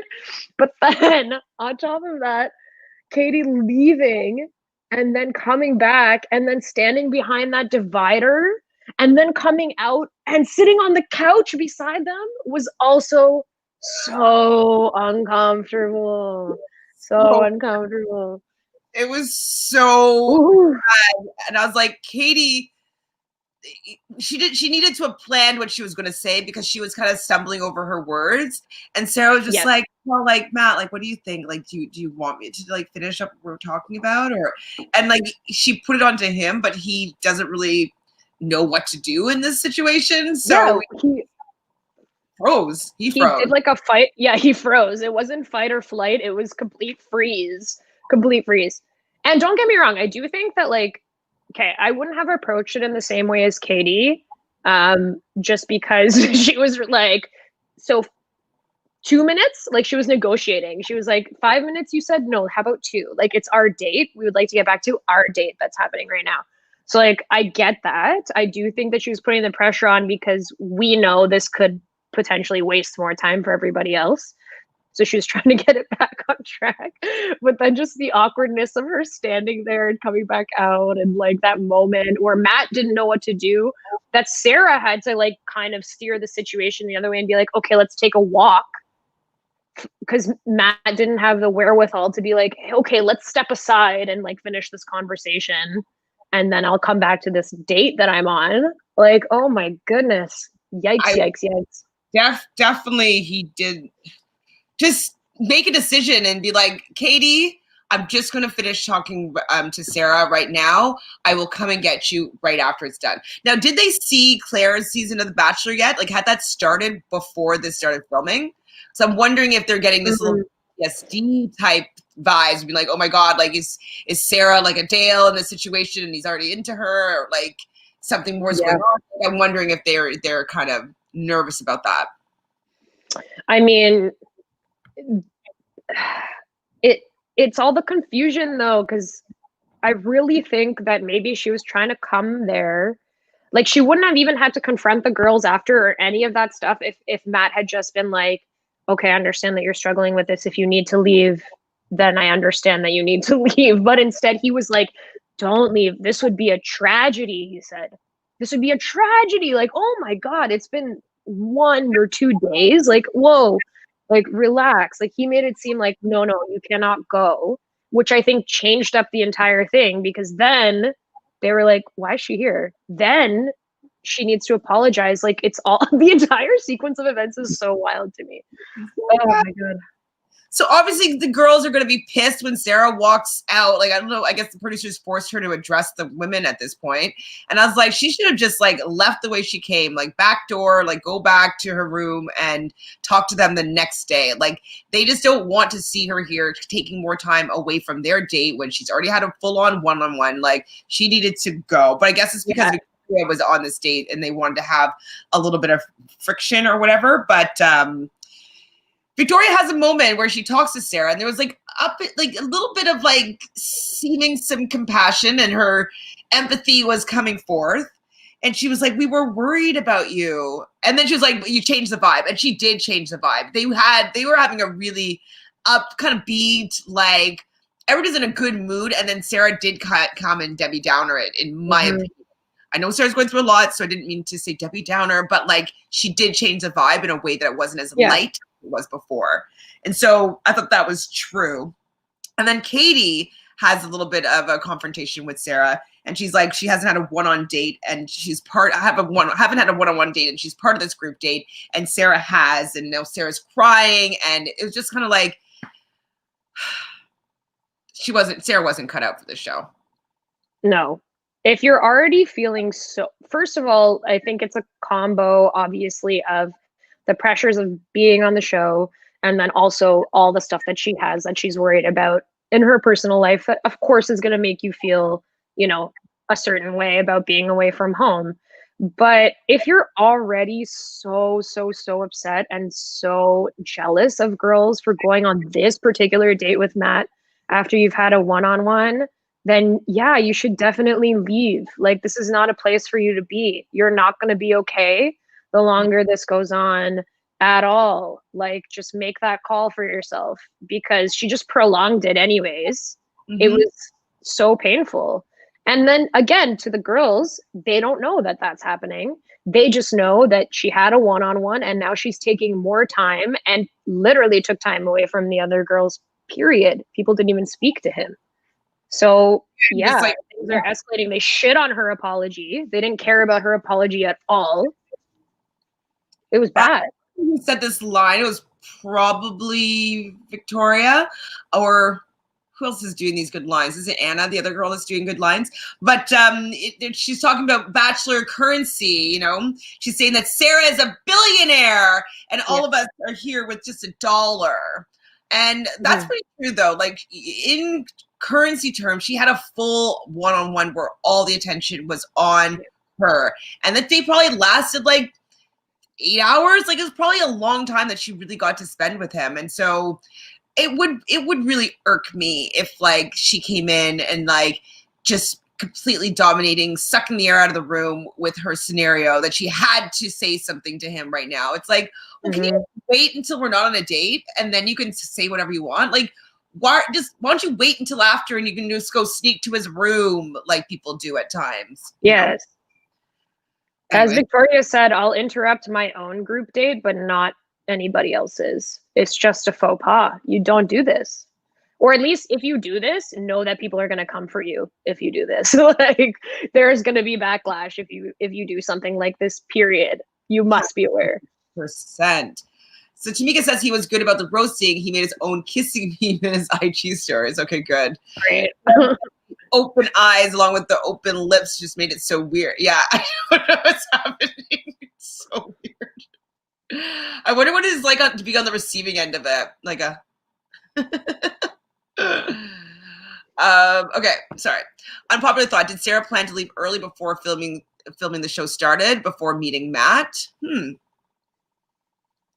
We'll see how much more information comes out about this tea having to do with her coming on the show, potentially already being in a relationship and doing it for the follows. But it's possible. I don't know, though.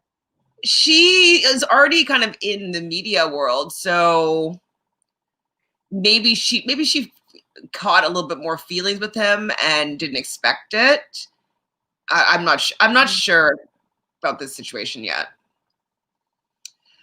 Tamika says, "Oh, Matt was so unattractive this episode. No cojones. No, he was so rude to Kate and Serena P. I know. Yeah, he didn't do anything that I wanted him to do. Everyone's actually getting along and waiting their turn. Shaking my head. Absolutely. They were enjoying that date. They had a good time on that date. Victoria was even, like, seemingly to be very likable. Like, people were enjoying her company there, you know? And then Sarah came in and just kind of killed that buzz. It reminds me of that Bachelor, forget his name, who gave a rose to a girl that came back, interrupted a group date after being sent home. He gave her the group date rose. What's move, Matt, too? That was Alea. Yes. On Peter's season? Peter. That was bad. Yeah, another person with no cojones. Like, bad move. That was terrible. That was absolutely terrible. That's what I mean. Matt was actively, like, convincing her to stay and could not read the room, which I think also convinced her that she wanted to stay more, because she was like, oh shit, I was thinking I could probably just, like, deliver this, it'll be sad and I'll go, not for him to be like, please stay, Sarah, please, I want you to be here, like, I want you to be here so badly, and then kissed her after that too. That was the other thing. I was like, oh my god, Matt. And then when he comes back in, he squeezes in between Victoria and Rachel. Like, it was not enough room for, you know, like when someone's sitting down beside you and, like, you can just see their butt coming towards you. Like, he just squeezing in this tiny little spot between them. I was like, so awkward. But Rachel does end up getting the group date rose. And so I thought that she deserved it from what I saw of it. She didn't have, obviously, an interrupted moment. Yeah, I think she deserves a group date rose here. And it didn't seem like anybody was that upset about her getting it, but I think that they're still kind of just, like, not vibing with how he doesn't address Sarah in a way that makes people feel good about being on dates with her. He didn't even say anything about it at all at that ceremony, or sorry, at that cocktail party. He didn't mention it at all, first of all. He just squeezed in, scooched in, sat down, gave the rose, didn't talk to half of them, and then just breezed away. Yeah. And I was like, what? Like, was production like, no, like, for Max drama, we're not going to continue cocktail hour? Did this take several hours, the stuff with Sarah? Like, why couldn't he have just touched base with the other, like, 3 people that were there? This is something I can get behind this. So is it possible that Sarah was not into Matt and gave conflicting reasons for leaving that do not add up? I could see, not that she's Maybe. using her family situation as an excuse at all, but I could see wanting to leave, but not really having a good reason to, and making it more of an issue. I could see that. Yeah, because she's saying one thing to him, and then we're getting another piece of it from her interviews. So it's possible. It is possible. I can see her not being that into him and her just kind of putting it on as an excuse to get out and get some storyline. She got the whole story today, so. Or did Sarah think that she and Matt were Clarendale 2.0 with Matt also quitting the show, making her the winner? I don't think that one. I think she was always planning on leaving. Not always, but like before she went to talk to him, I think she was planning on leaving. Potentially. Yes, Peter. Have you all heard the rumors about Sarah having a boyfriend? Yeah, we have. If you have any more information about that, Cassandra, that would be amazing. I've only heard it. I haven't read any articles about it yet. So Serena C is pretty upset. She knows she was robbed of time with him, which she should be. Like, you are dating one guy. There's a lot of you still left. Like, you want to sneak in your 5 minutes here and there when you can. Like, I'd be pissed at the girl that had the group date that just keeps on coming back and stealing my time. Like, I would not be friends with someone that couldn't see how that would affect the other people.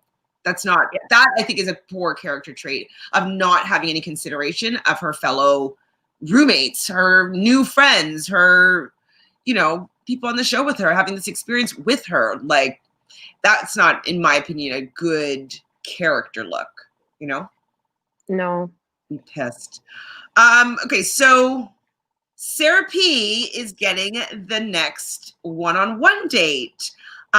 She is the Canadian that had the step stool when she came out. Who said this? I don't know who said it, probably Victoria, but will you tell Matt that Sarah sucks? I was like, hopefully you should kind of figure it out, but do you think that they don't watch back any of the dailies? Like, I would be like, can I just see what I look like here? Like, if you have to retake a scene or like a walk into a room, like, doesn't he get behind Video Village and just take a peek at what it looks like? Like, I feel like he could be able to see footage of stuff. No? I just think he loves Sarah for some reason. So he really, I don't know what the hell Matt's doing.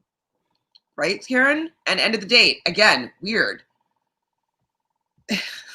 I don't know what's going on with this season. I mean, I'm enjoying it because it's very, very it's glossy. The women are gorgeous. Like the cattiness. I'm glad that Sarah, spoiler alert, is going to go home because like I didn't want that to continue, that kind of bullying or like just like that kind of animosity. But I definitely am enjoying the season so far. So it's still a really good season. It's better than Flirtatia. I was definitely very entertained by this episode in its entirety. It was a wild ride. It felt like this sometimes happens in like TV shows that are scripted where they'll have like a bottle episode, which is like an episode that exists like separate from the overall plot that's happening. And this kind of felt like a Bachelor bottle episode. Obviously, it's still taking place with the action, but it felt like we shifted perspectives to view Sarah's story and Sarah's narrative as opposed to Matt's. So it was riveting. It was a riveting change of form because when have they focused so much on one person like so intensely in an episode? I'm sure there's got to be other times, but usually it's like later on in the season. She just really got heavily featured here. It's so like I really like your kind of me visualizing like the B story becoming the A story in like movies and stuff like that. I usually like that actually. I'm like, oh, I want to know more about that person, you know, like when it kind of zooms in the focus and then the main character is so I definitely can visualize it that way too. So the next morning happens, or next day, and he goes to talk to the women before the group date. Or no, sorry, with Serena. Yeah. And so he's like, oh, where's Sarah? And they're like, she hasn't come down yet or whatever. She's not here. Here. Matt goes and finds this woman. What is wrong with him? That is not the move. It's not. It's never the move. Never. If he wants to address it, be like, this is this is how I felt about the situation that happened. I'm so sorry. Like, I don't want to be taking any time away. Like, that's what he's supposed to be saying. I don't want her to have taken any time away from me getting to know you, instead of like being like, hey, I want to tell you that I'm sorry for her taking time away from you guys. Let me go find her. Yeah. And then he goes and finds her and like flops on her on top of the bed and like talks about how he wants her to be here. And she says that like she was ready to leave and she packed her bags and all this stuff. And I'm thinking, I'm like, he's supposed to be going on a date right now with Serena P. And the girls are waiting for him to bring back Sarah to address the Sarah situation. And he's laying down on top of her on the bed and then having a sit down on a couch with her. How do you feel about him, how he handled this sitch? This was terribly handled. First of all, he's like, I just need 5 minutes, which obviously turned out to be not 5. So that's terrible. But then secondly, this girl's trying to pretend like she's napping and she's in a jacket and shoes. Sarah, come on. She had sneakers on and a jacket on, and then she's lying in the bed acting like she's taking a nap. No. That's not what's happening here. Come on. Oh my God. And yeah, then he took way too long talking to her, also again, still like convincing her to stay once more. Wrong move. This is where he said, like, a tragedy. Tragedy. That's not the move, Matt. It's not the move. So he's longer than 5 minutes, of course. He's probably like an hour, which I'd be really pissed. And he finally comes back and like just leaves on the date with Sarah or Serena. Like, yeah, he's issues. And I hope he gets better. But I think that these producers are just gonna have a field day and just like make him get into really bad situations. I don't think that he's standing up for himself on what like he respects or how he wants to be portrayed. He's really letting them kind of puppeteer him, and I think that they're going to take it too far. I don't know. He's not responding to the rest of the girls with any type of like transparency or like understanding. Like I think that's also frustrating because he's having these side conversations with Sarah and she's isolating herself from everybody else, which is also not a good move because it's just allowing for everyone's hatred to fester and brew, and they're attacking each other on there. Yeah, they're getting so pissed. So it's just like if she's not communicating with them what's happening, and then he's going and having these side conversations and coming back to them acting like nothing happened. And not addressing like, oh, I felt it was important for me to have this conversation with Sarah, whatever, anything, like literally anything, as opposed to what he did. It makes them feel like what's going on the side here? Like, this is really sketchy. Do they have something going on that's separate? Like, what could possibly be happening with this girl that he keeps having these side conversations with her, which at this point has been 2 that have taken away time from everybody else.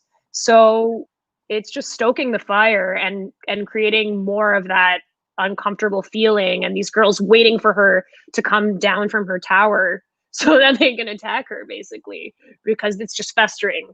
Exactly. So B-Bean says many leads have said that they don't see what other contestants see, so I don't think that they ever see past footage during the show. I mean, fine, they don't see past like footage, but I feel like this situation specifically is kind of like, I feel like he should be smart enough to be able to sense what's going on. And that's kind of maybe for me is what's making him less attractive to me, is the fact that I would want somebody that I was entering a relationship with to be a little bit more understanding of where people are and have more actual empathy and like put himself in other people's shoes here and be able to see that like maybe this is not the best way to handle the situation. It's kind of, it's just not right. It's not right. So Cassandra says, these women know how to give good TV. Yes, they definitely are better than some other bachelorettes. I don't dislike them. There's a lot of people that are coming for the women just with how they treated Sarah, but I don't dislike them as much as some of the Bachelor Nation dislikes the women. So Tanya says, are you implying that production has bigger plans for Sarah? I don't know. Maybe. I mean, she's clearly, stunning, very beautiful. I think that prior to like how things played out this episode and whatever way it shakes out in terms of how you feel about her, she'll also have an interesting story and like an angle that people could get behind. So it's definitely possible. I'm just not sure. I thought so differently of her last week versus now, and I don't dislike her or anything like that. And we as an audience understand a bit more about her than the girls did at the time of this episode. I just think it's a lot of focus on someone. That's all. It's a lot of focus. Like maybe her leaving is not permanent. Like I actually don't know. That's something we'll talk about later. So Matt, that's not the move. Chantele, you are assuming that Matt has game. He does not. That's it. And that just kind of echoes what I've been saying is that like I'm not attracted to his energy because I would want a man that like could see this like tactic from a mile away and see how even if she's being truthful and honest in those moments, how it could be really offensive and annoying and rude to the other women. Like, why can't he see this? It's very apparent. And so that's making him less attractive to me, that he's not like, he doesn't have any foresight and understanding of like human beings and treating people well. Yeah. Weird. Matt is such a simp. Wow. Like when he laid on her, that was weirdo. It was awkward how he did that. He's absolutely simping her for sure. No, Victoria had to tell him to focus on Serena P. It was ridiculous. That's true. Yeah, you were going on your date with Serena. Go. Like whatever she said. Yeah, she was like, well, it's Serena's day, so like she's right. Serena handled that very well though, too. Like she was like, you could tell she was pissed, but she was like, well, I have the whole day with him, so it's fine. But like by the time he came back out, she was like, you ready? Like, let's move. Let's move. Come on, Matt. So the date is some horseback riding. I was surprised that they didn't wear helmets, but I guess they don't usually wear helmets on the show. But every time I've gone horseback riding, I've always worn a helmet. Me too. Anyways, I was surprised. I mean, it probably does. It's not as cute looking and everybody's hair or whatever, but they didn't. Both of them didn't seem very comfortable on a horse. I would probably put them on with a helmet. Because I've even had one time I was riding on a trail, like with like a bunch of us got together. And we went horseback riding for like on a Saturday or whatever. And so we were going to have a picnic though, like on our lunchtime, like between some of like the walks or whatever that we're having with the horse. And so we had like a big blanket and big spread ready for after we had our little tour. And so we're coming around and we're like actually galloping, and we didn't know that we couldn't put it like on this part of the trail. Like we didn't know where the trail actually was, where we set up this picnic. And so all the horses actually got spooked by seeing something that's unfamiliar on their trail. And the horse actually, my horse, fell completely over. Like, I don't know how I kicked my feet out of the stirrup so quickly and like didn't have that horse fall on top of me and probably hurt me really badly. But I was happy I was wearing a helmet because that was a moment. And yeah, it was, I'd be wearing a helmet. I'd be like, sorry. Yeah. Well, they were also they filmed this like in a way where if anyone has gone horseback riding that doesn't normally go horseback riding, which is most people because we don't all have horses, there's usually somebody that's guiding you with the horse that you're on And like everyone's like in a line. But they filmed this like from all these different angles of them navigating this trail with no other horses or people in sight, as if these two know how to ride horses and also like know this land and this trail. I'm like, okay, um, appreciate the effort, but we would have still been okay if we saw that there were other people here leading them on. I guess it would ruin the illusion, the magical illusion that we got here. I definitely was thinking, I'm like, they don't know how to ride a horse. There must be somebody in front of them. That's what I was thinking the whole time. There has to be. Yeah, 100%. Oh, Cassandra. Oh, boy. Matt is not smart. Look at his bestie Tyler. They're frat boys through and through. He is used to being the popular guy in school and not empathetic at all. That's possible. I don't know if he was popular, though. He doesn't seem cool. You know what I mean, though? Like, he doesn't seem like the cool guy. He doesn't feel like he gets girls. Yeah, I mean, I guess anyone, though, it's like some kind of like idealized thing where like guys that play sports in university just get like glorified in such a way. So I don't know what his high school life was like, but I'm sure his college time, he didn't have any issue, him and his buddy Tyler, like, you know, partying it up and meeting girls and stuff. I just think people probably weren't honest with him, you know? Probably. And he probably just like didn't date that many people because he was uncomfortable. And then it got too far. But he has never had a charcuterie board before. And I was like, what? They're almost 30. Like, is this This was unacceptable. Okay, that's what I felt. Because I was like, wow. Like, you're young, you're kind of in a world that you're in real estate. Like, even at like a real estate function, there's not a cheese board, like with some meats on it and some olives. And also, Matt, when you're asking Serena P to show you how to assemble a cheese board, it's in the name. You put cheese on the board. You can artfully arrange it in some kind of way that looks visually cool, but it's as simple as you think it is. Meats, cheese, crackers, whatever other things you want in there, some dips, some jams, yada yada. Like, what do you mean? Can you show me? Oh. Like, I'm like, would you really not know? Please. Even if you hadn't had a charcuterie, you understand what it looks like. Like, you've not seen this before in your life. Please.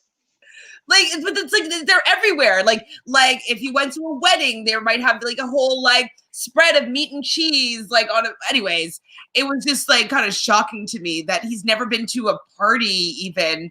Like, that's something you bring to a party sometimes. It's like, oh, I'll just bring a charcuterie board so I don't have to really think of anything. Like, it's oh god, it's just, I don't know. I love Serena P, but doesn't see any chemistry with her and Matt. The person's kisses, I felt passion with our Breeze. Yes, I agree that there is some sort, like, they have a better like vibe in their smooches with Bree. I felt like he was trying to be engaged with Serena, but it wasn't fully there. Like, he was like over laughing as usual, and like Serena led the date as far as I'm concerned. Like, you could have shown me this clip and been like, this is from The Bachelorette and Serena's the Bachelorette and Matt is the contestant, and I would have been like, yeah, she seemed to be steering the conversation, she's making the charcuterie, she was riding the horse better than him, she was doing the most. Like, I really liked her. I feel like I want to hire her as my publicist now because she understands how to tell a story, apparently. But yeah, she was leading the date, I thought, not him. Oh, and this is not that big of a deal. Like, the charcuterie board is a bigger deal to me, but like, he's like, oh, I don't drink wine, and like, that's why, that was his reason as to why he's never had a cheese board. And I'm just like, okay, yeah, I know, like, a lot of, I'm guessing, but a lot of men just like, they only have beer and maybe they have like one spirit of choice, like a Ryan ginger or something that they liked when they're in, you know, university. But like, to equate not having wine because you don't have cheese boards, it actually didn't make any sense to me, because it's not like, yes, they go well together, but doesn't mean that you can't spend them independently, you know? No, he doesn't get it. Yes, Tanya, I agree. I agree. Serena P for the Bachelorette. Actually, I like her as a Bachelorette. I like her. I liked her too. I felt bad though. She was talking a little bit about her dad not really being supportive of her being on The Bachelor, and they talked about it being that they've been there for 3 weeks now. Like, holy Jesus, that's a long time, and some of these women have not had any time with them. So I can understand why they're a little bit annoyed then with Sarah. No, in 3 weeks, and some of them that was their first time hanging out with him. So no bueno. He talks a bit about his mom and like his life growing up. And he mentions that he has a pet turtle. Did you have a pet turtle, Tanya? No. Is I was with Serena on the there's been a lot of discussion about this online.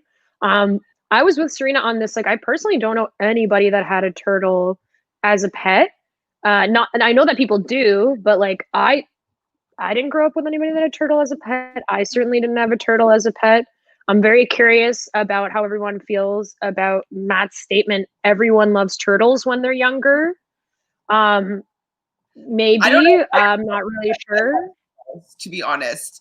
I don't think I know anybody that's had a turtle before. No. I've seen like lizards, if you're going to have like kind of eccentric pets, and ferrets. But yeah, not a turtle. Known everybody have a turtle. How about you guys in the comments? I like turtles. They're cute. I think they're cute. Like, yeah, absolutely. Everyone loves turtles when they're younger. Do you mean Teenage Mutant Ninja Turtles? Do you mean Franklin the turtle? Chocolate. Everybody loves turtles. I love turtles. Maybe turtles, he got yeah, the chocolate. So funny though for her when she was like, "Were you a weird kid?" Yeah, I said the same. Yes, he probably was. I'm like, with the turtle as a pet, and then they kind of she made a little bit of joke of like, okay, so it was a therapy turtle. I'm like, and I liked her being light and having a little bit of humor, but he didn't seem to be able to volley her humorous vibes back. He just like he dropped that ball there. And the donkey has better comedic timing than Matt does, because they kiss and the donkey kind of moves on in to steal the show. So even the donkey is getting more airtime than Matt James is on his own season of The Bachelor. Yeah. The donkey for honestly, Bachelor. The donkey was the star of that scene. Yep. Not Matt. And I did like him taking selfies or whatever. I like seeing photos, whatever, on screen for whatever reason, but he doesn't fun to me. Oh, your godchildren had a turtle for a pet. Okay. So people do that. I know people who have had turtle soup. I've never had turtle soup before, but I don't think it would be pet turtle soup because that's really grosses me out. But if you enjoy that, go for it. That would be great to watch. She was funny and engaging in this episode. Yes, she was. And I was thinking that I never thought she was pretty, but I thought she was more beautiful this episode. So yeah, we'll come back to Sarah coming down, but we'll just continue with Matt and Serena in the evening portion of the date. She's only had one really serious relationship, and he basically says that he's never been in a serious relationship, that he's dated somebody for like 3 months, and then when they wanted to make it serious, he dipped. And so to me, that says that somebody that has a little bit of commitment issues and has not been willing to allow himself to be vulnerable to go to that next step with a woman or person. So that would be a red flag a little bit to me, him being the Bachelor now, having all this choice, and he's never allowed himself to be in love, fall in love.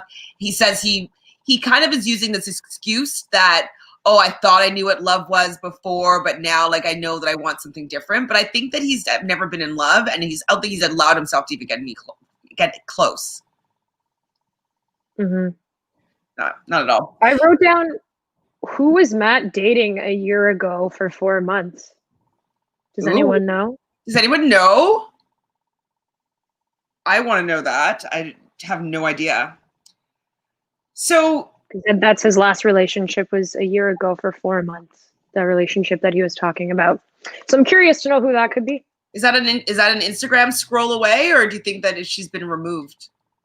I don't know. I haven't really I didn't follow much of the quarantine crew of like Hannah B and Tyler and Matt and everyone in that sphere, because honestly, like I found them to be kind of annoying at that time. So I'm not really sure who it was. I'm not up to date, but maybe some people know. There was a girl that was in some of those quarantine TikToks, so we'll be on it. If you guys know, let us know, and I'm going to do some research to see if I can find that out. So she does say though that she's kind of been caught off guard here by her feelings for him, and that she could eventually see her falling for him and progressing the relationship. I think that she's just better at laying down the lines, because I don't really feel that she's that into him, but I think she wants to stay. I think she wants to explore this relationship. And she's likable, so let's just around. So he seems to like her a little bit, saying that his feelings are mutual, etc., etc. And cut to the hot tub scene. There you go. There you go. Shirt off, and he was wearing some turtle trunks that she commented on. So that was at least a cute moment. They have a little bit of an inside joke now. That's good for solidifying relationships. And then they get into that hot tub and make out. He's like, check. The only way Matt is not disappointing me right now is with his shirtless Matt count. He's really coming through for me in that. This is number 4 and episode 3. So thank you, Matt. Thank you. Thank you. He's definitely going to do one an episode. I think it's his trope right now. I wonder if he did push-ups before this as well. Probably. So Sarah comes down, and the girls are bitching about her. Victoria has a sty in her eye, which has like, oh, Jesus. Anyways, it wasn't addressed. They get the date card, and while I don't remember who was reading it, but while the date card shows up, Sarah shows up to go and like address the girls and apologize to the girls. So again, she's cutting into having the date card be read. Sarah needs to go and monopolize the storyline again. And I'm like, Sarah, read the room here. You're not one. Like, allow this date card reading happen, and then maybe you could figure out how to apologize. But like, don't, because like the girl that was reading the date card, she went and sat down to like, okay, well, we're listening to Sarah now. Like, completely stole that moment away. Yeah, that was a bone-chilling time to descend the stairs and walk across the screen. I was like, oh, okay, maybe not good for you to walk through here right now, but you're doing it. And then she also tried to pull the Matt scooch in. Bean has a good thought. So maybe Matt James's girlfriend from 4 months ago might be one of the 5 women to join the show. Oh, maybe. Let's find out who those people are. Which is crazy that that's even happening, by the way. Like, I know we'll get there, but like, I feel like I've just wrapped my mind around these women, and that we're even going to get new personalities in the mix. I'm like, whoa, okay. And he can't handle it. He needs a reduced season like Tayshia got. Like, he can't handle 30-something women and a Victoria in the mix, like, no, he can't handle 5 more women coming that are going to, disrupt the flow that Victoria's trying to paint, like, the landscape for herself to be comfortable in this situation. And like, these women are going to disrupt the floor. So Sarah joined at the exact time. Right. I just was like, wow, producers are so transparent here. So Bean says that would be Michelle, which aligned with some future scenes. So Michelle is his girlfriend of 4 months that he was speaking about? I don't know. He's right. Okay, so This was the lines though, like where Victoria had the soundbite. So if you guys get a chance to get to know me, and she's like, nobody knows you. Nobody knows you. Hopefully you guys can know my heart. She's like, Victoria's like, I haven't had great conversations with you. Oh no, I have had great conversations with you ladies. And she's like, who's she talking to? It's like, oh my God. Like, I did laugh though, because it was kind of funny. It was mean, obviously, but like, Yeah. just Victoria coming in there being like, what's that? Like, who is she? What? Why is she talking to us? Like, I don't know you. It was funny to me. Did you chuckle? I mean, it was like, I did laugh just because it was so forthright. Like, it was literally like, I want to apologize to you guys. I just really wanted to explain myself. Nobody knows you. You know, and no, like, they were just like going off and just like dismissing every single thing she said, which was unfortunate. Yeah, I do think it got mean. It got very mean, and this is part of the thing when it got mean. Yeah, it escalated, and this is part of the thing about why I wish that she hadn't hid for as long as she did, because there was always going to be a face the music kind of thing that happened, but her hiding allowed for all of this to fester. Like, think about if you're mad about something and you're focusing on it and you're fixating on it, and then you talk about it with other people who are also fired up, you just end up firing each other up so much more. And then it becomes really, really bad environment for people to be in, as opposed to actually addressing something in your own way. Even though you're going to get pushback, it's still better to rip the Band-Aid off, I feel. I don't like confrontation at all, so I get it. Like, it makes me feel very anxious, but at the same time, I would much rather have it happen and then deal with it as it comes than let things fester for as long as they did, because that's what made the entire thing so much more charged. And they took it too far with the things that they said. They were mean. They were mean about her. They were mean, and this, just playing a little bit of devil's advocate here, is that Sarah allowed herself to get into this situation, you know? I don't think that if, like, people like Victoria will attack people that they know that they can get away with it with. And so Yeah.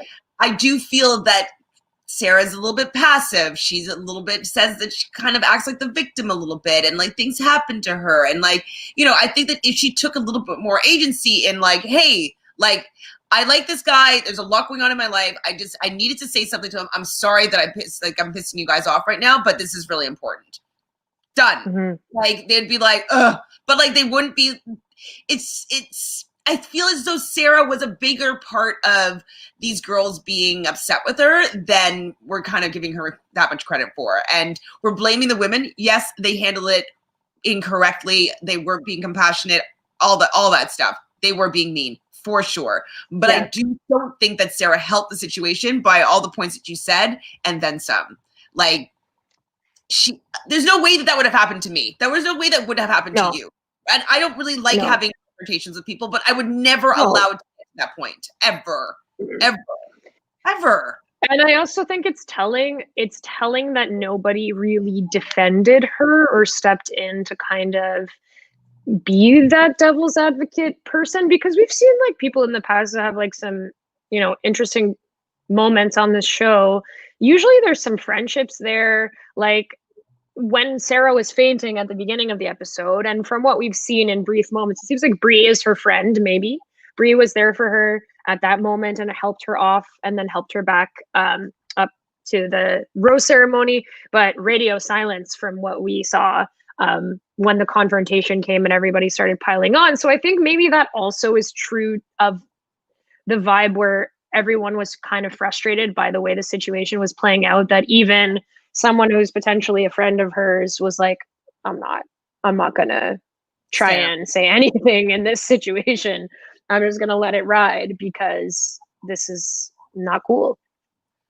Well, you know, something's up when Abigail, who's just like a sweet angel, doesn't know why Sarah's here and why is she taking Sarah's else's rose and someone else's time.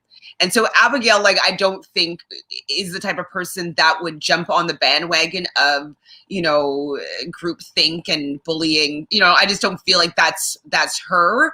And so Sarah must be that polarizing in how she interacts with these women, that someone who appears to me to be very sweet, kind, compassionate, etc., and considerate, if she's even coming to Sarah. Like, I was like, whoa, if Abigail is speaking up here, like, I was very surprised. So Bean thinks that Sarah knew exactly what she's doing by prolonging the confrontation with the woman. Oh, okay, she thinks it was part of her plan to leave early. Maybe.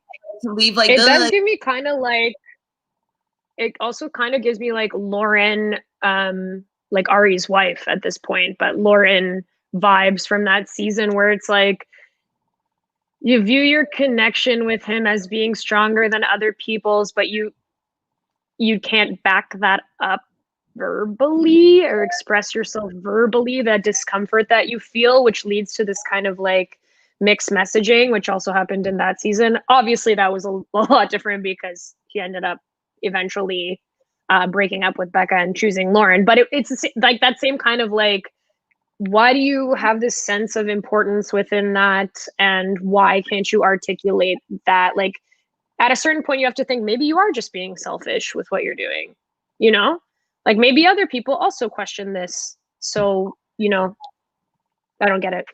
Well, Bean says like Sarah's a 24-year-old broadcast journalist, so she should know how to read people. I would think so. At least the room.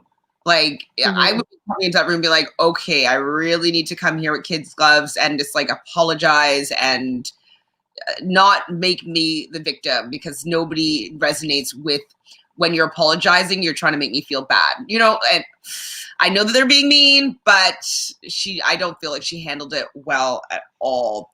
So she leaves and she's trying to talk to MJ. MJ didn't even want to talk to her. And this is when Victoria said the line that she would fuck Matt if he decides to send her home. And I was like, if he could see what was going on, like, that is a very attractive quality. And I think that that's where she was kind of getting at here, but he doesn't. And that's what is not attractive to him, to me. But Sarah's by herself. She's crying and Katie comes in to talk to her. And they end up really having, I thought was a beautiful moment. They kind of share an unfortunate and unlikely, you know, history with when 2012, Katie's dad passed away. And she didn't get the opportunity to say goodbye. And there was a couple beautiful lines that Katie said, like she missed out on her goodbye, and she would never want that for her, for Sarah. And I was like, that's just a nice, like a beautiful, maybe that's why she was so good at the erotic storytelling, because she, like, her vocabulary has a way with words. Yeah. It was beautiful. And she said one thing else too. I can't remember. But Sarah doesn't want to feel, no, maybe Katie said that. Somebody said that she didn't want them to feel the what if about Matt. And that's something that I'm wondering if they kept that line in, as maybe Sarah's going to come back later on.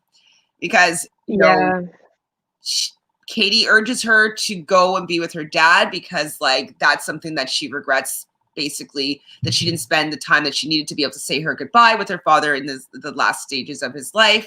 And so if Sarah's feeling this pull, is urging her to follow through with that, because I don't think she'll forgive herself if her father passed away while she was on The Bachelor, and she was already feeling that the need to go. So I totally get that advice coming from someone like her, being someone that has experienced something similar. But it made me think that I wouldn't be surprised if Sarah came back, because they wouldn't have left that in for nothing, right? Yeah. And then that makes me also feel a certain type of way if she does end up coming back again, where I'm like, why, like, to Katie's point, like, you don't want her to leave. Like, I want her to leave. I do want her to leave because this is taking away from time. Like, this has escalated. It seems like she doesn't want to be here. But I also don't want her to leave if there's this unresolved stuff with Matt, because that could impact everybody else that stays, including Katie herself. So totally understanding. But then once she does hear the piece of personal information about Sarah's life, and then also can relate from her personal experience, which I did think was a really beautiful moment too. Makes me think, like, if Sarah does come back down the line, what are her priorities for real? You know, like, if it's about you don't feel comfortable, your feelings were too strong, but also you want to go back and you want to spend time with your family, and time is precious and all of that, then do that. Just do that. Don't come back here again. Like, make a decision, period. Whatever decision you make. Are you going to stay? Are you going to go? Just choose, please, and commit to that choice. And stop looking to everyone else to make that choice for you, because you just need to decide. Like, period. And follow through. Yeah. And follow through. Because, like, I think she decided Be disappointed. and she didn't follow through. Katie, though, Yeah. her good point, though, when she was like, you know, if there's something going on with you and Matt, and me and Matt are supposed to be together in the end, I want you to explore this fully, because I don't want there to be a what if. That's what the line was. Yeah. And it was from Katie. And, like, that makes sense to me.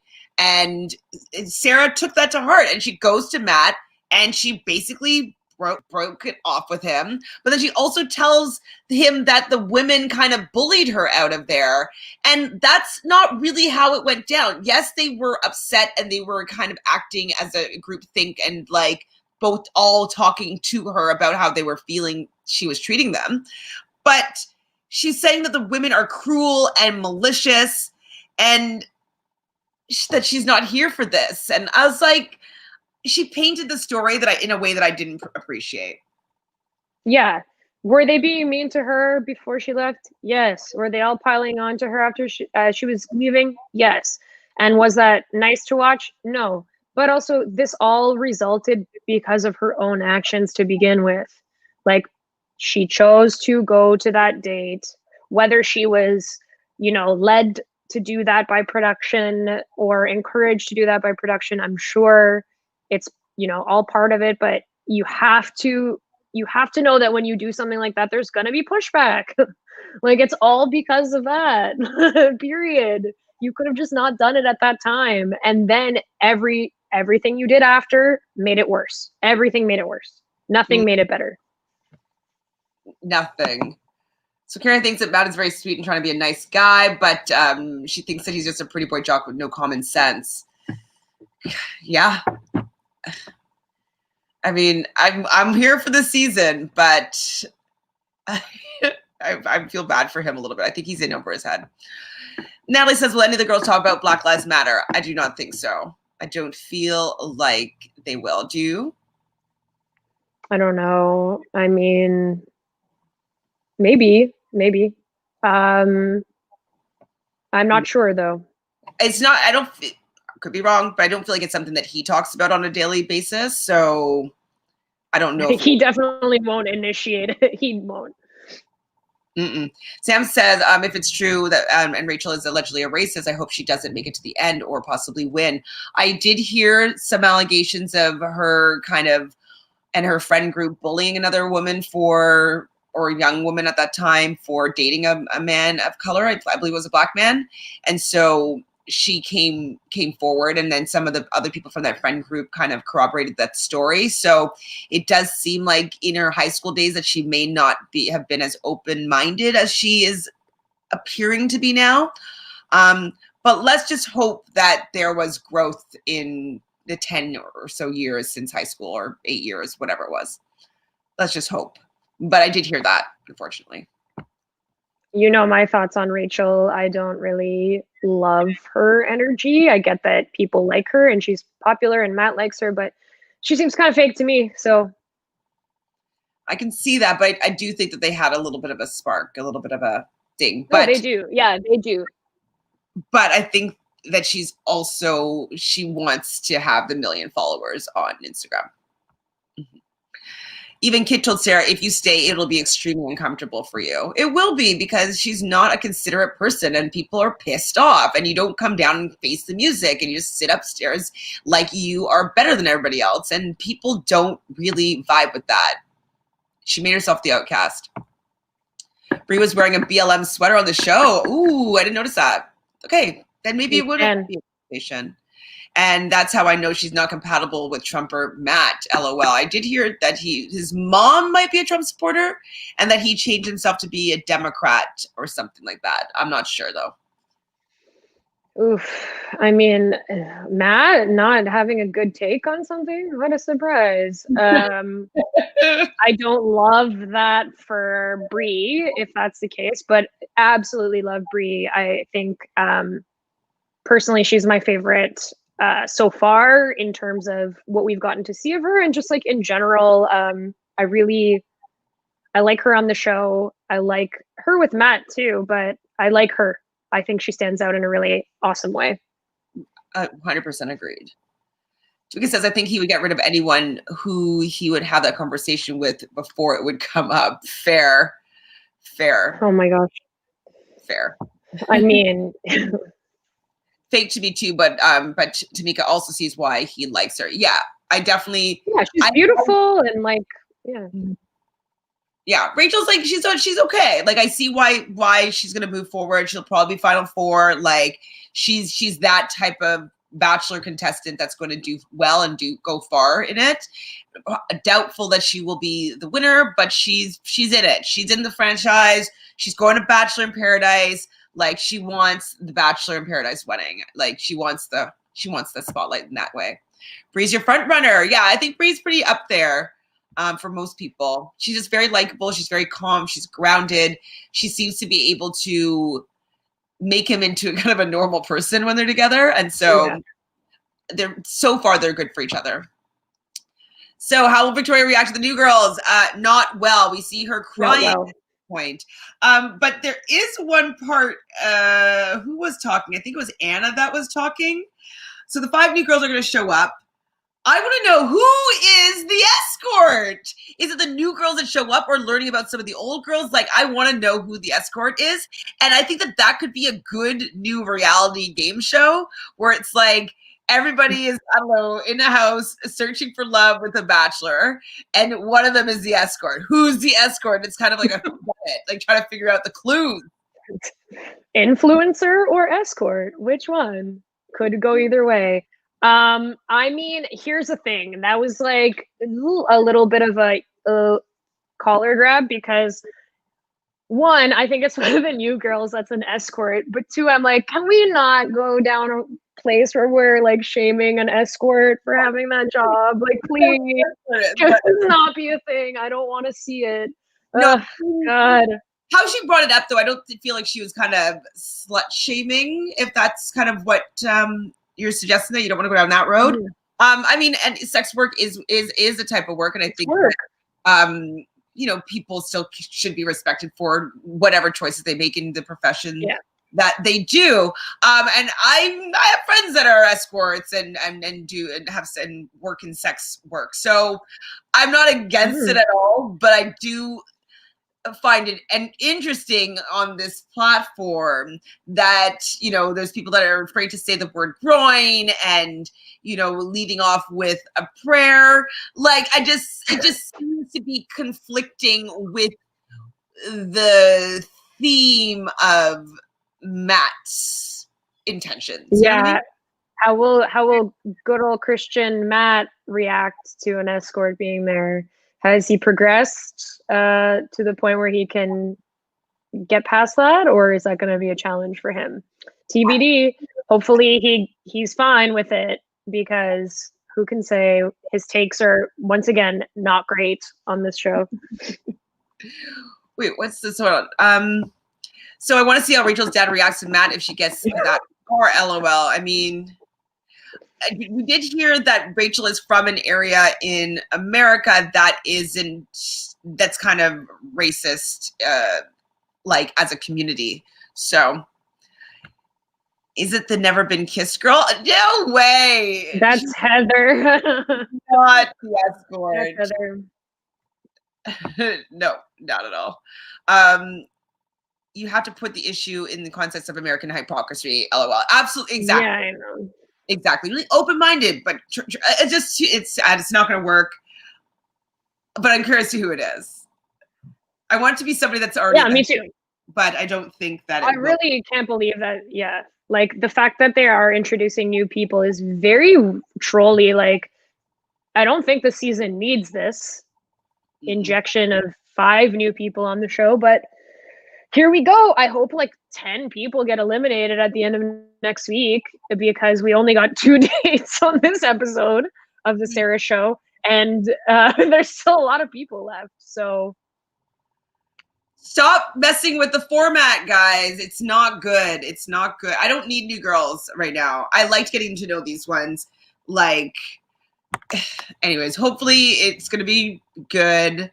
I'm sure it will give us a lot to talk about because, you know, these women are pretty great so far. Then they had blooper scenes at the end of this one. Did you stay to watch those?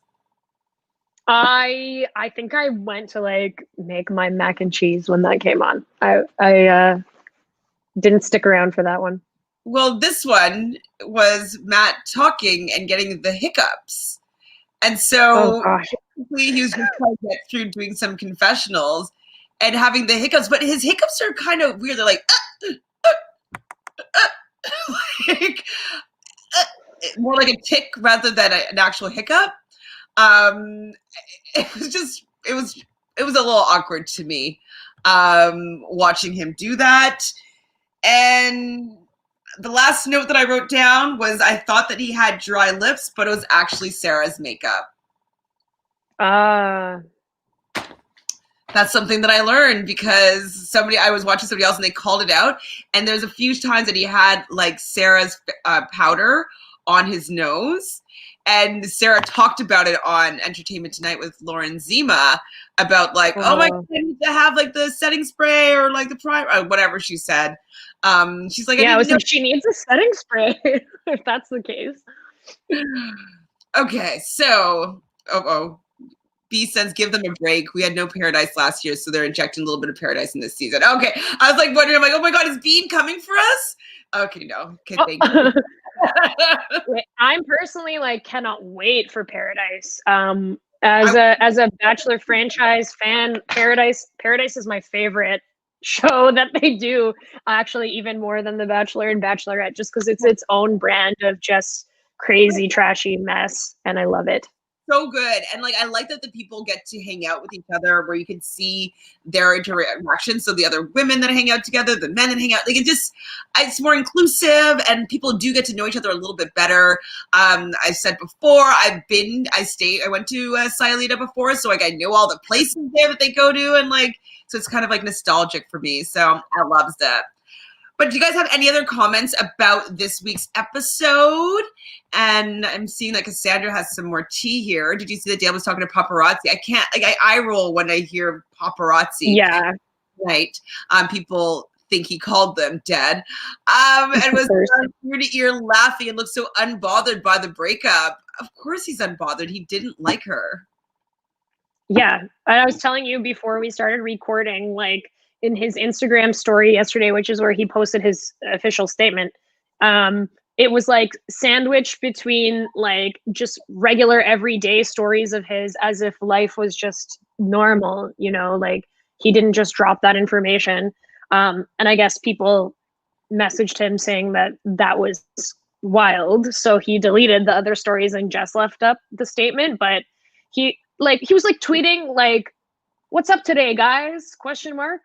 Like at the same time as this is happening. It's Dale, what? Okay. Not loving that. Does not know what's like, he doesn't know how to play the game, but he's not smart either, I don't think. Bean is responding, no, I, like others, come here for your unfiltered opinions. Never come for you. Thank you. We actually really appreciate you here too. You're always really funny. Have great opinions. You can be constructive with us. Bean. We can take it. But yeah. Yes. Great show. Thank you. Natalie lastly is saying, I heard that Peter could be on Paradise. No. Please, no. I don't want to see that. Oh God, make it stop. Well, now that he's single, spoiler alert, him and Kelly broke up. Also, did we talk about it? That also Carly and Evan broke up as well. Oh yeah, we did talk about it, about the fact that like I felt like she forced herself to be in more of a like with him than she actually was, and then she never caught up, and then it just never worked. And I can't wait to hear your thoughts on Caleb and Justine's breakup. You called it again, Chantele, even though Stans wouldn't hear it. Yes! Say it again! Say it again! Say it again! Like, hundreds of messages of people coming for me. My mom's like, turn off your comments. I'm like, it's good for the algorithm. And I'm like, upset. Vindication. The truth comes out, you know, all in time. All in time. It's all revealed. I feel like that's like a really good note to leave things on. Yeah.